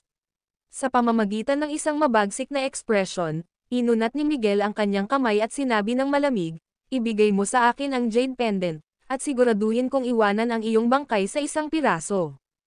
Ang saloobin ni Miguel ay mapagmataas at labis na pananabik. Tiningnan ni James ang Jade Pendant sa kanyang kamay. Sa isang pag-iisip mula kay James, nawala ito at dinala sa celestial na tirahan. "Kung nais mo ito, kakailanganin mong magkaroon ng kakayahang kunin ito sa akin." Napangiti si James ng mahina. Pagkatapos, lumingon siya sa Lelia sa likuran niya at bamulong, "Dapat kang makahanap ng isang pagkakataon na umalis kung maaari mo at hintayin ako sa labas ng lungsod. Matapos kong tapusin ang dalawang ito, hahanapin kita." Panipi. Si Lelia ay magiging pasanin lamang kay James kung siya ay nanatili. Matapos tumanggo ng marahan, lumingon si Lelia at umalis. Gayunpaman, maraming mga gwardya ang lumitaw sa labas ng pangunahing bulwagan bago siya umalis. Hawak ang kanilang mga tibak, hinarang nila ang landas ni Lelia, pinilit siyang bumalik sa bulwagan. Chuckled si Cloyd. "Sa tingin mo ba ikaw?" Sumimangot si James. "Maaaring umalis pagkatapos na pumunta dito. Wala siyang dapat alalahanin kung nag-iisa siyang lumalaban. Kahit na hindi niya sila matalo, ang pagtakas ay hindi magiging problema." Gayunpaman, ang sitwasyon ay naiiba sa Lelia na naruroon. Bumalik si Lelia sa panig ni James. Kinuha ni James ang kanyang kamay at bamulong, "Huwag lumaban. Tiwala ka lang sa akin." Panipi. Tumanggo siya kahit na hindi alam kung ano ang gagawin ni James. Bigla, naramdaman niya ang isang malakas na puwersa na nagmula sa kamay ni James. Binalot ito sa kanya at iginuhit ang kanyang katawan patungo dito. Tulad ng itinuro ni James, hindi nilabanan ni Lelia ang puwersa. Kaagad pagkatapos, nawala siya sa bulwagan. Sa susunod na sandali, natagpuan niya ang kanyang sarili sa loob ng paninirahan sa langit. Matapos dalhin si Lelia sa paninirahan sa langit, Tiningnan ni na James sina Cloyd at Miguel na may maliwanag na ngiti. Ang dalawa sa kanila ay nakaugat kung saan sila tumayo nang may pagkabigla. Saan siya nagpunta? Ano ang nangyayari? Paano biglang nawala ang isang live na tao? Pareho silang nakakagulat. Gayunpaman, hindi na ito mahalaga dahil ang pamana ng pamilyang Targuin ay hindi kasama ni Laylie ngunit kasama si James. Hanggat si James ay nasa paligid pa rin, pagkatapos ay makukuha nila ito. Ay kamay ito. Inabot ni Miguel ang kanyang kamay kay James. Pinayuhan din ni Cloyd. Huwag maging mapagmataas, binata. Maaaring pinatay mo si Satorio, na umabot sa walang kamatayang pag-akyat, ngunit ang master ng Dark Keep at ako ay nasa ikatlong hagdanan ng Immortal Ascension. Kung mayroon kang anumang kahulugan, magmadali at ibigay ang Jade Pendant. Panipi. Halika at kunin ito kung magagawa mo. Ngumiti si James. Ang isang kalaban sa pangatlong hagdanan ng walang kamatayang pag-akyat ay wala sa kanya. Kapag naaktibo niya ang hindi kanais-nais na pag-akyat, madali niyang patayin ang mga tao sa ikatlong hagdanan ng Immortal Ascension. Ang dalawang tao sa harap niya ay walang tugma para sa kanya. Dapat mayroon kang isang nais na kamatayan. Sumiksik si Miguel, at nagdilim ang kanyang ekspresyon.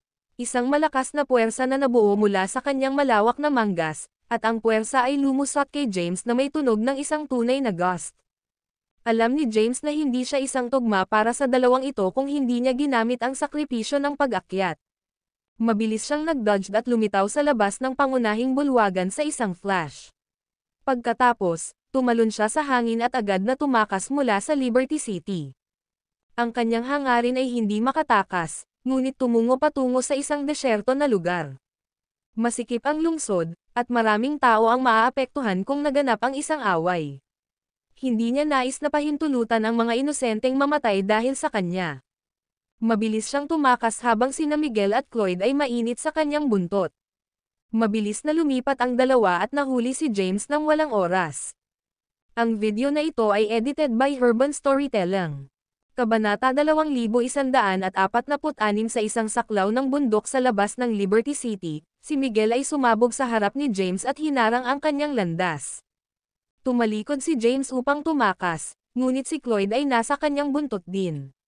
Sinaksak nila siya, at ang kanyang mga ruta ng pagtakas ay naharang. Nahaharap sa dalawang powerhouse na ito, pinananatili ni James ang kanyang cool. Sasabihin ko ito sa isang huling oras, Moherf *Sacker. Ibigay ang kayamanan, at iiwan ko ang iyong katawan sa isang piraso, mapanganib na sinabi ni Miguel. Ha! Snickered ni James. Naaktibo niya ang sakripisyo ng pag-akyat, at ang malakas na tunay na enerhiya ay lumitaw mula sa kanyang reservoir ng enerhiya. Maraming mga daloy ng totoong enerhiya ang pinagsama, at tumaas ang aura ni James. Pagkatapos, ang kanyang tunay na enerhiya ay kumalas sa kanyang sariling gulugad. Sa sandaling iyon, ang kapangyarihan ng langit at lupa ay nagtipon upang makabuo ng isang bagong gulugad. Humakbang si James, na naging sanhi ng panginginig sa lupa at nakapaligid na mga bundok. Ang mga nakapalibot na bundok ay hindi makatiis sa puwersa ng pamamaraan at nagsimulang gumuho ng hiwalay. Ang mga nilalang sa loob ng mga bundok ay nadama ang nakasisindak na kapangyarihan na inilabas ni James at lumikas sa lugar. Ang ilan sa mga mahina ay maaaring makatakas sa oras, at ang kanilang mga katawan ay napunit sa pamamagitan ng nakakatakot na puwersa ng pag-akyat. Isang hakbang si James. Pagkatapos, dalawang hakbang. Pagkatapos, tatlo. Sa isang iglap lamang, gumawa siya ng 33 hakbang. Nang gumawa siya ng pangwakas na hakbang, hindi na maaring madala ni Cloyd at Miguel ang presyon ng kalangitan at lupa. Ang kanilang mga katawan ay bahagya na humahawak sa naramdaman nila na ang bigat ng isang bundok ay sinusubukan na patagin ang mga ito. ****. Mas malakas ka kaysa sa naisip ko. Panipi. Nagdilim ang mukha ni Miguel. Agad niyang isinagawa ang lahat ng kanyang lakas upang mapaglabanan ang pagdurog na presyon. Pagkatapos, sisingilan siya sa harap ni James at itinaas ang kanyang palad upang salakayin. Inabot ni James ang kanyang kamay upang hadlangan ang pag-atake. Boom! Ang kanilang mga palad ay tumama sa bawat isa, at ang napakalaking puwersa ay lumusot sa paligid, na nagdudulot ng pagbaluktot. Matapos ay activate ang sakripisyo ng pag-akyat, na double ang lakas ni James. Sa mga tuntunin ng lakas, si James ay ganap na na-outmatched Miguel. Kumpara kay James, na itinulak lamang ng ilang mga hakbang pabalik, si Miguel ay pinasabog ng malakas na puwersa. Papatayin kita muna. Matapos hadlangan ni James ang pag-atake ni Miguel, lumingon siya kay Cloyd. Si Miguel ang The Dark Keeps Master at nakuha ang mga kamag-anak ni Lelia. Kaya, may halaga pa rin sa pagpapanatiling buhay siya. Gayunpaman, naiiba ito para kay Cloyd. Ang Primordial Dragon Blade ay lumitaw sa kamay ni James. Ang katawan ni James ay nag-flick at muling lumitaw sa harap ni Cloyd. Sa pagtaas ng lakas, ang bilis ni James ay napabuti din. Mabilis siyang mabilis, at ang kanyang pag-atake ng tayback ay kasing bilis din ng kidlat.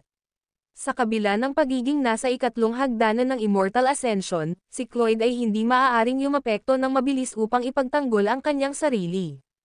Matapos makita ni Cloyd ang flash ng ilaw ng tayback sa harap niya, ang kanyang leeg ay na-clear sa dalawa. Nakita niya ang kanyang sarili na naglalakbay sa hangin ng ilang sandali. Pagkalipas ng ilang segundo, ang kanyang ulo ay nahulog sa lupa. Ang isa sa lupain ng pinakamalakas na kalalakihan ni Tabal ay nakilala ang kanyang pagkamatay ng pathetically.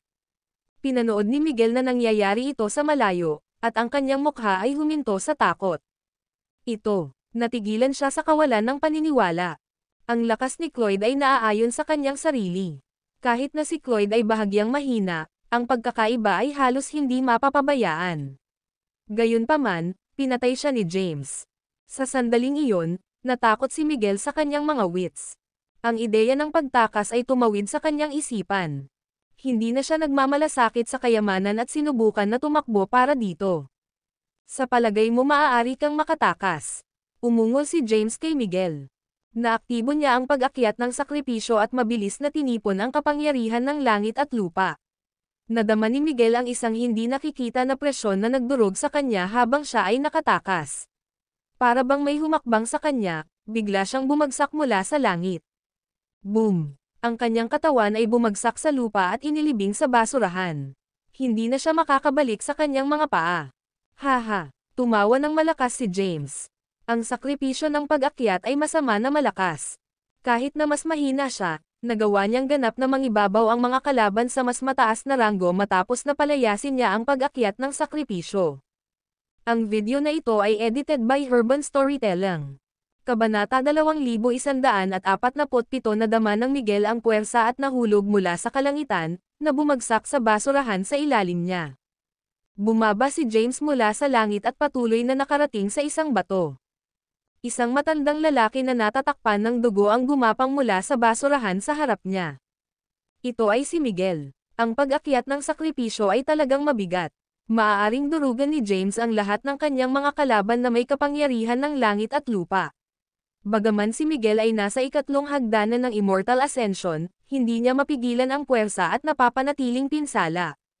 Sinulyapan niya si James habang nagpupumilit siyang bumangon, at umungol na galit, "Ikaw F***Sacker. Gusto kita patay, panipi." Bigla, itinapon niya ang kanyang lihim na sining, at ang kanyang aura ay lumaki ng mas makapangyarihan. Nasa ikatlong hagdanan siya ng walang kamatayang pag-akyat ngunit maaaring pilitin na madagdagan ang kanyang ranggo sa ika-4 na hagdanan ng Immortal Ascension. Ang kanyang aura ay lumago ng malaki. Mamatay. Si Miguel ay nakulong sa isang mabangis na ekspresyon.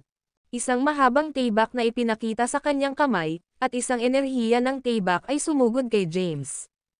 Ang katawan ni James ay nag-flick, at muling napakita sa malayo, na matagumpay na na-dodged ang pag-atake. Tandang padamdam. Nagdilim ang langit, at ang mga bakuran ay nanginginig habang ang pag-atake ng tayback ay pinakawalan. Ang napakalawak na puwersa ay Iris sa nakapalibot na lugar, na nagiging sanhi ng mga bato na sumabog sa alikabok at ang mga puno ay mabawasan sa mga splinters. Siya ay naging mas malakas. Lumitaw si James sa malayo at ngumiti ng mahina. Matapos makaligtaan ang kanyang unang pag-atake, itinaas ni Miguel ang kanyang mahabang tayback at inilunsad ang ilang mabangis na pag-atake ng sunod-sunod. Ang kanyang bilis ay naging mas mabilis pagkatapos ng pilit na pagtaas ng kanyang ranggo. Ipinagtanggol ni James laban sa mga pag-atake. Ang kanilang mga energies ng tayback ay nag-clash, at hindi mabilang na mga ilaw ng tayback ay sumabog. Rumble! Ang nakapalibot na lugar ay patuloy na nawasak. Matapos makipaglaban ng ilang sandali, nakakuha si James ng isang mas mahusay na pag-unawa sa kanyang sariling lakas. Sa pag-activate ng hindi kanais-nais na pag-akyat, ang kanyang lakas ay bahagyang mas mataas kaysa sa ika-4 na hagdanan ng Immortal Ascension. Iyon ay sinabi, hindi siya magiging isang tugma para sa isang tao sa ika-5 hagdanan ng Immortal Ascension. Si Miguel ay nagtapon ng isang lihim na sining upang pilit na madagdagan ang kanyang ranggo. Sa kasamaang palad, ang kanyang pinahusay na estado ay unti-unting hangin na pagkatapos ng ilang sandali dahil ito ay medyo mahina na lihim na sining. Ang pag-agaw ng isang pagkakataon, itinapon ni James ang kanyang palad, at isang nagwawasak na enerhiya ng palma ay lumusot, na kumatok kay Miguel. Si Miguel ay naglabas ng isang bibig ng dugo at nahulog sa lupa, hindi na muling makabalik. Naglakad si James, at tiningnan si Miguel, na halos buhay. Nagbigay siya ng kaunting ngiti at agad na tinapik ang mga acupoints ni Miguel upang maisil ang kanyang base sa paglilinang. Matapos masunurin si Miguel, ikinakalat niya ang sakripisyo ng pag-akyat. Nahiga siya ng mahina sa lupa at pinalipat ang enerhiya ng demonyo sa kanyang katawan upang ayusin ang kanyang mga pinsala. Bagaman ipinagmamalaki ng matinding pag-akyat ang matinding lakas, may kinahinatnan sa paggamit nito. Sa loob ng ilang oras, si James ay nasa isang mahina na estado. Kung ang isang malakas na kaaway ay lumitaw ngayon, mapapahamak siya. Sa kabutihang palad, pinatay na niya si Cloyd, at walang ibang mga kaaway sa paligid ng kanilang paligid. Kalahating oras mamaya, ganap na nakuhang muli si James. Tumayo siya mula sa lupa at ngumiti sa immobilized Miguel. Pagkatapos, sinabi niya, mamamatay ka na ngayon kung hindi ito dahil pinapanatili mo ang pag-hostage ng Targuins sa madilim na panatilihin. Malamig na sumingit si Miguel. Hindi siya pinansin ni James. Pagkatapos, siya ay nag-teleport kay Lelia sa labas ng celestial na tirahan. Nang makita niya si Miguel na nakapatong sa lupa, nagulat ang kanyang magandang mukha. Si Miguel ang The Dark Keep's Master at ang kanyang lakas ay kilala sa lupain ng Tabal. Paano siya madaling mawala? Naaalala na nagmamay-ari si James ng celestial na tirahan, mabilis niyang tinanggal ang kanyang mga pagdududa. Kapag siya ay dinala sa celestial na tirahan dati, siya ay nababagabag. Hindi niya inaasahan na si James ay magkaroon ng tulad ng isang supranatural na kayamanan. Tiningnan ni James si Lelia na natigilan at sinabi ng may ngiti, Princess Lelia, nasakop ko ang master ng Dark Keep. Kung mayroon kang anumang mga katanungan, sige at tanungin siya. Panipi. Napunta sa kanyang katinoan si Lelia. Ang kanyang puso ay pinakuloang ng galit habang naisip niya ang mga pinatay na mamamayan ng Tab Olham. Inilabas niya ang kanyang tibak at pinindot ito laban sa leeg ni Miguel, galit na galit, nasaan ang aking mga magulang, kapatid na babae, at iba pang mga kamag-anak. Kung papatayin mo ako, gawin mo lang ito. Bakit nag-aaksaya ng oras sa gayong kalokohan? Panipi. Matapos talunin, nagbitiw si Miguel sa kanyang kapalaran. Magiging matigas ka ba tungkol dito? Ang isang maleficent na ngiti ay gumapang sa mukha ni James bilang malakas na enerhiya ng demonyo na nasa labas ng kanyang katawan. Ang itim na enerhiya ay umusbong mula kay James at nabuo ang isang itim na lotus. Sa sandaling lumitaw ang Black Lotus, nadama ni Miguel ang mapang api na aura at ang kanyang puso ay nagsimulang matalo ng ligaw. Ang video na ito ay edited by Urban Storytelling. Kabanata 2148, Why ikaw ay isang demonyo? Nanlaki ang mga mata ni Miguel, at ang kanyang mukha ay puno ng gulat. Mahinahon na sinabi ni James, hindi mahalaga kung ano ako. Bibigyan kita ng isa pang pagkakataon. Kung hindi ka sumagot, hahayaan ko na maramdaman mo ang buong lakas ng aking galit. Panipi.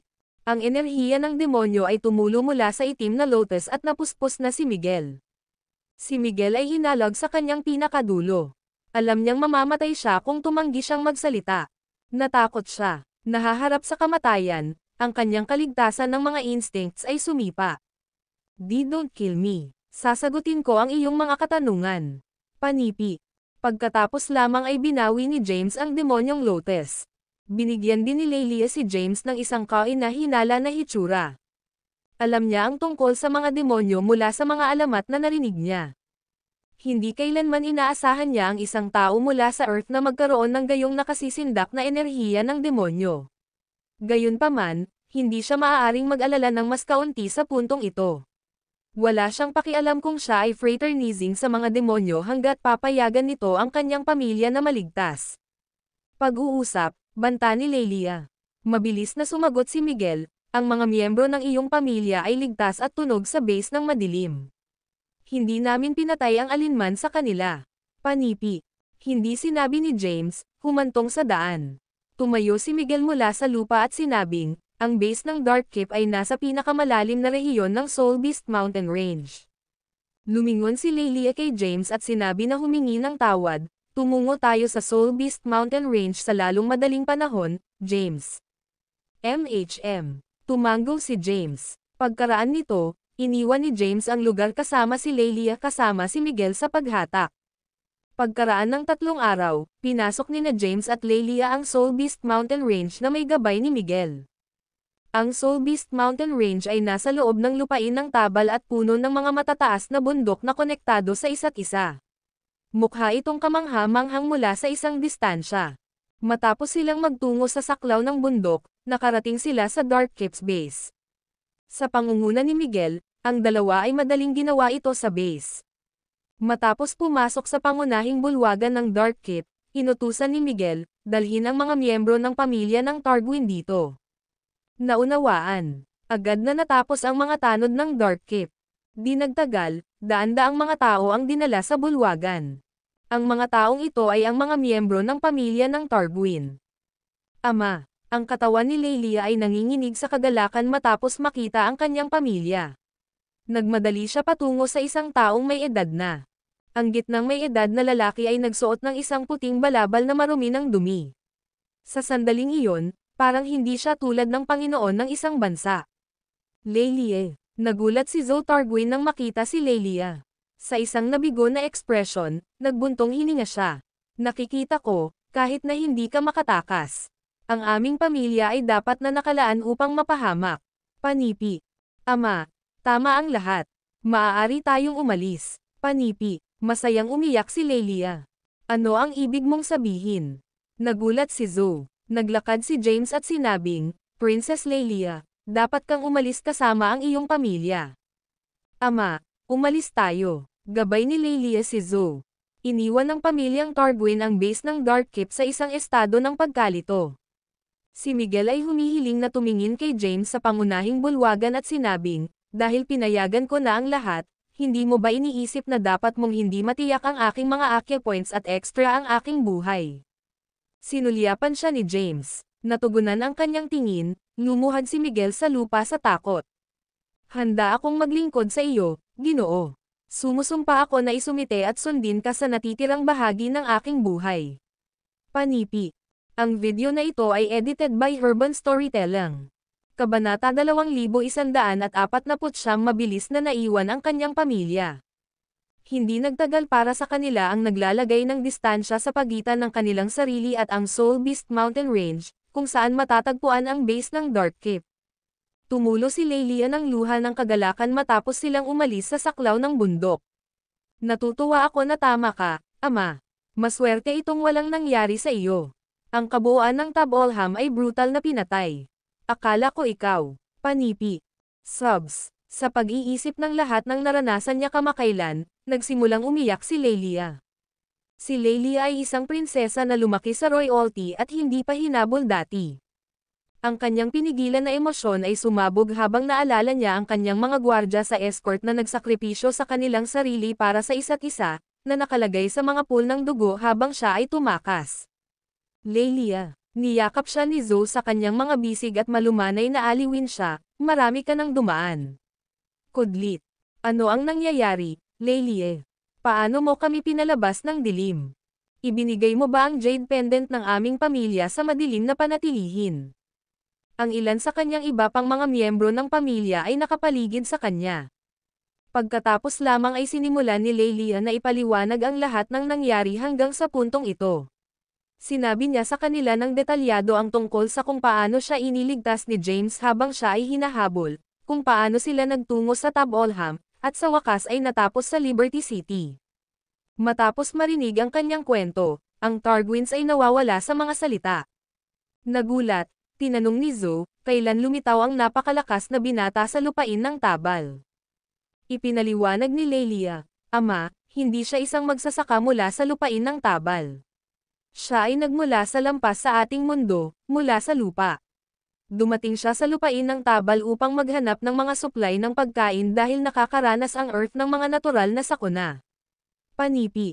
Nakikita ko. Dumating si Zoe sa isang biglaang pagsasakatuparan. Sa sandaling iyon, ang isang bingi na pagsabog ay tumunog sa malayong bundok, na nagiging sanhi ng pag-iling ng lupa na parang ang katapusan ng mundo ay dumating. Di nagtagal, lumitaw ang isang lalaki. Ito ay walang iba kundi si James. Nagmadali si James at bumaba mula sa kalangitan, mahigpit na lumapag sa lupa. James. Ilang hakbang si Lelia. Itinuring ng kanyang mga miyembro ng pamilya si James ng Warong. Nalaman nila mula kay Lelia na siya ay isang makapangyarihang tao na hindi sa kanilang mundo. Kahit na ang isang powerhouse tulad ng The Dark Keeps Master ay walang pagkakataon laban sa kanya. Lumapit si James nang may ngiti at sinabing, Ako ay ang madilim na panatilihin. Mula ngayon pasulong, ang dilim ay hindi na umiiral sa lupain ng Tabal. Panipi. Salamat, Ginoo. Naglakad si Zoe na may isang nagpapasalamat ng ngiti at sinabing, ang aking pamilya ay mapapahamak kung hindi ito para sa iyong tulong, G. Kayden. Bahagyang hinawakan ni James ang kanyang kamay at sinabing, ginagawa ko rin ito para sa aking sarili. Naisave ko ang iyong pamilya kapalit ng pagkain. Ngayon na ang madilim na panatilihin ay nawasak, kailan ko makokolekta ang pagkain? Panipi. Agad na sumagot si Zoe, hindi na kailangang magmadali. Matapos kaming bumalik sa Tab-Olham at ayusin ang lungsod, may order ko agad ang aking mga tao na mangalap ng mga probisyon mula sa buong bansa para sa iyo. Panipi. James, nasaan ang aking jade pendant? Tumingin si Lelia kay James.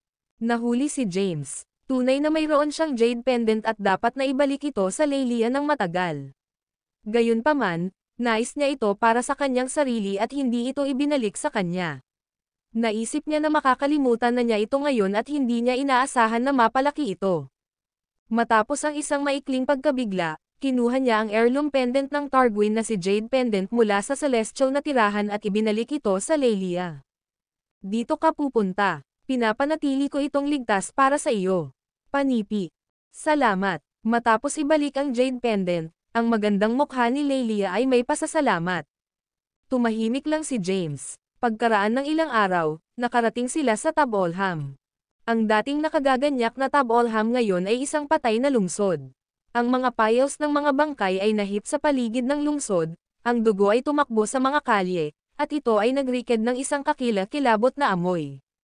Matapos bumalik si Zoe, agad siyang nagpadala ng mga sundalo mula sa kalapit na mga lungsod upang linisin ang lungsod. Sa loob lamang ng ilang araw, si Tab-Olham ay lubusang nag-ayos. Dahil ang pamilyang Targuin ay maraming mga gawain upang mahawakan, pansamantalang hindi nila may handa ang mga rasyon para kay James. Sa oras na iyon, pansamantalang nanatili si James sa kanila. Ang kanyang pananatili ay tumagal ng kalahating buwan.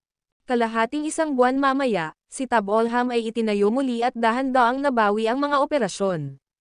Si James ay nakaupo sa independenteng patio sa likuran ng Imperial Palace ni Tab-Olham. Sinipsip niya ang enerhiya na espiritual na Empyrean at ginamit ito upang linangin. James, ang isang masungit na tinig ay tumunog mula sa labas ng pintuan. Bukas ang pinto. Ang isang magandang babae na may katanji tanging tampok at napakarilag na figure ay lumakad sa silid na may suot na napakarilag na damit at korona ng bulaklak. Sa pamamagitan ng isang matamis na ngiti sa kanyang mukha, tumawag siya muli, James. Tumigil si James sa paglilinang at tumingin kay Lelia, na lumakad sa silid. Tumanggo siya at sumagot, kumusta? Bagaman gusto niya ang Jade Pendant, hindi ito nararapat at kabilang sa pamilyang Targuin. Bumalik muna tayo, sabi ni Zoe. Sige, tumanggo si James. Ang grupo ay may kumpiyansa na umalis sa bundok. Ang video na ito ay edited by Urban Storytelling. Kabanata 2150. Lumakad si Lelia at umupo sa isang upuan sa bakuran. Sabi niya nang may ngiti, Ama. ay naglabas na ng isang order para sa pagkain na natipon mula sa buong bansa. Kung ang lahat ay napupunta ng maayos at walang mga hiccups, darating ang pagkain sa Tabolham sa loob ng buwan. Panipi. Naririnig ito, nagbuntong hininga si James. Matapos makuha ang mga rasyon, makakabalik siya sa mundo. Samantala, hindi siya sigurado kung may anumang mga problema na lumitaw o kung ang dapat. Ang magandang kapalaran ay nangyari sa mundo. Nga pala, may nais na sabihin si Laylee ngunit nilamon ang kanyang mga salita, at ang kanyang mukha ay namula. Tumingin sa kanya si James at tinanong, ano ang mali? Matapos ang ilang maikling pag-aatubili, sinabi niya, gusto ka ng F-father na makita ka sa palasyo. Main hall ngayon. Tumanggo si James at sinabing, sige. Tayo na. Pangunahan ang daan. Sa ganitong paraan, mangyaring. Gesture sa kanya si Laylee at lumingon. Sumunod si James sa likuran niya. Matapos dumaan sa likuran, nakarating sila sa pangunahing bulwagan ng palasyo, na nakalagay sa ang bakuran sa harap. Nang makarating sila, maraming tao ang natipon sa pangunahing bulwagan. Karamihan sa kanila ay mga miyembro ng pamilyang Targuin. Ang pag-upo sa ulo ng mesa ay isang taong may edad na dragon. Siya brimmed sa pambihirang karisma. Ang isang ordinaryong tao ay kailangang lumuhad sa pagkakaroon ng emperor. Gayunpaman, si James ay isang emperador din, at isang malakas sana. Kaya, hinawakan lamang niya ang kanyang mga kamao. Sama-sama nang makita ang emperador ng Tabal Empire. Inimbitahan ni Zoe ng may ngiti, mangyaring makaupo. Di nagtagal, isang lingkod ang nagdala ng upuan sa kanya. Umupo si James. Nakaupo sa ulo ng mesa, masayang sinabi ni Zoe, Mr. Caden, nagpapasalamat talaga ako sa pagtulong sa amin. Kung hindi mo kami nailigtas, masusuklian ng aming pamilya ang kapos-palad na kapahamakan.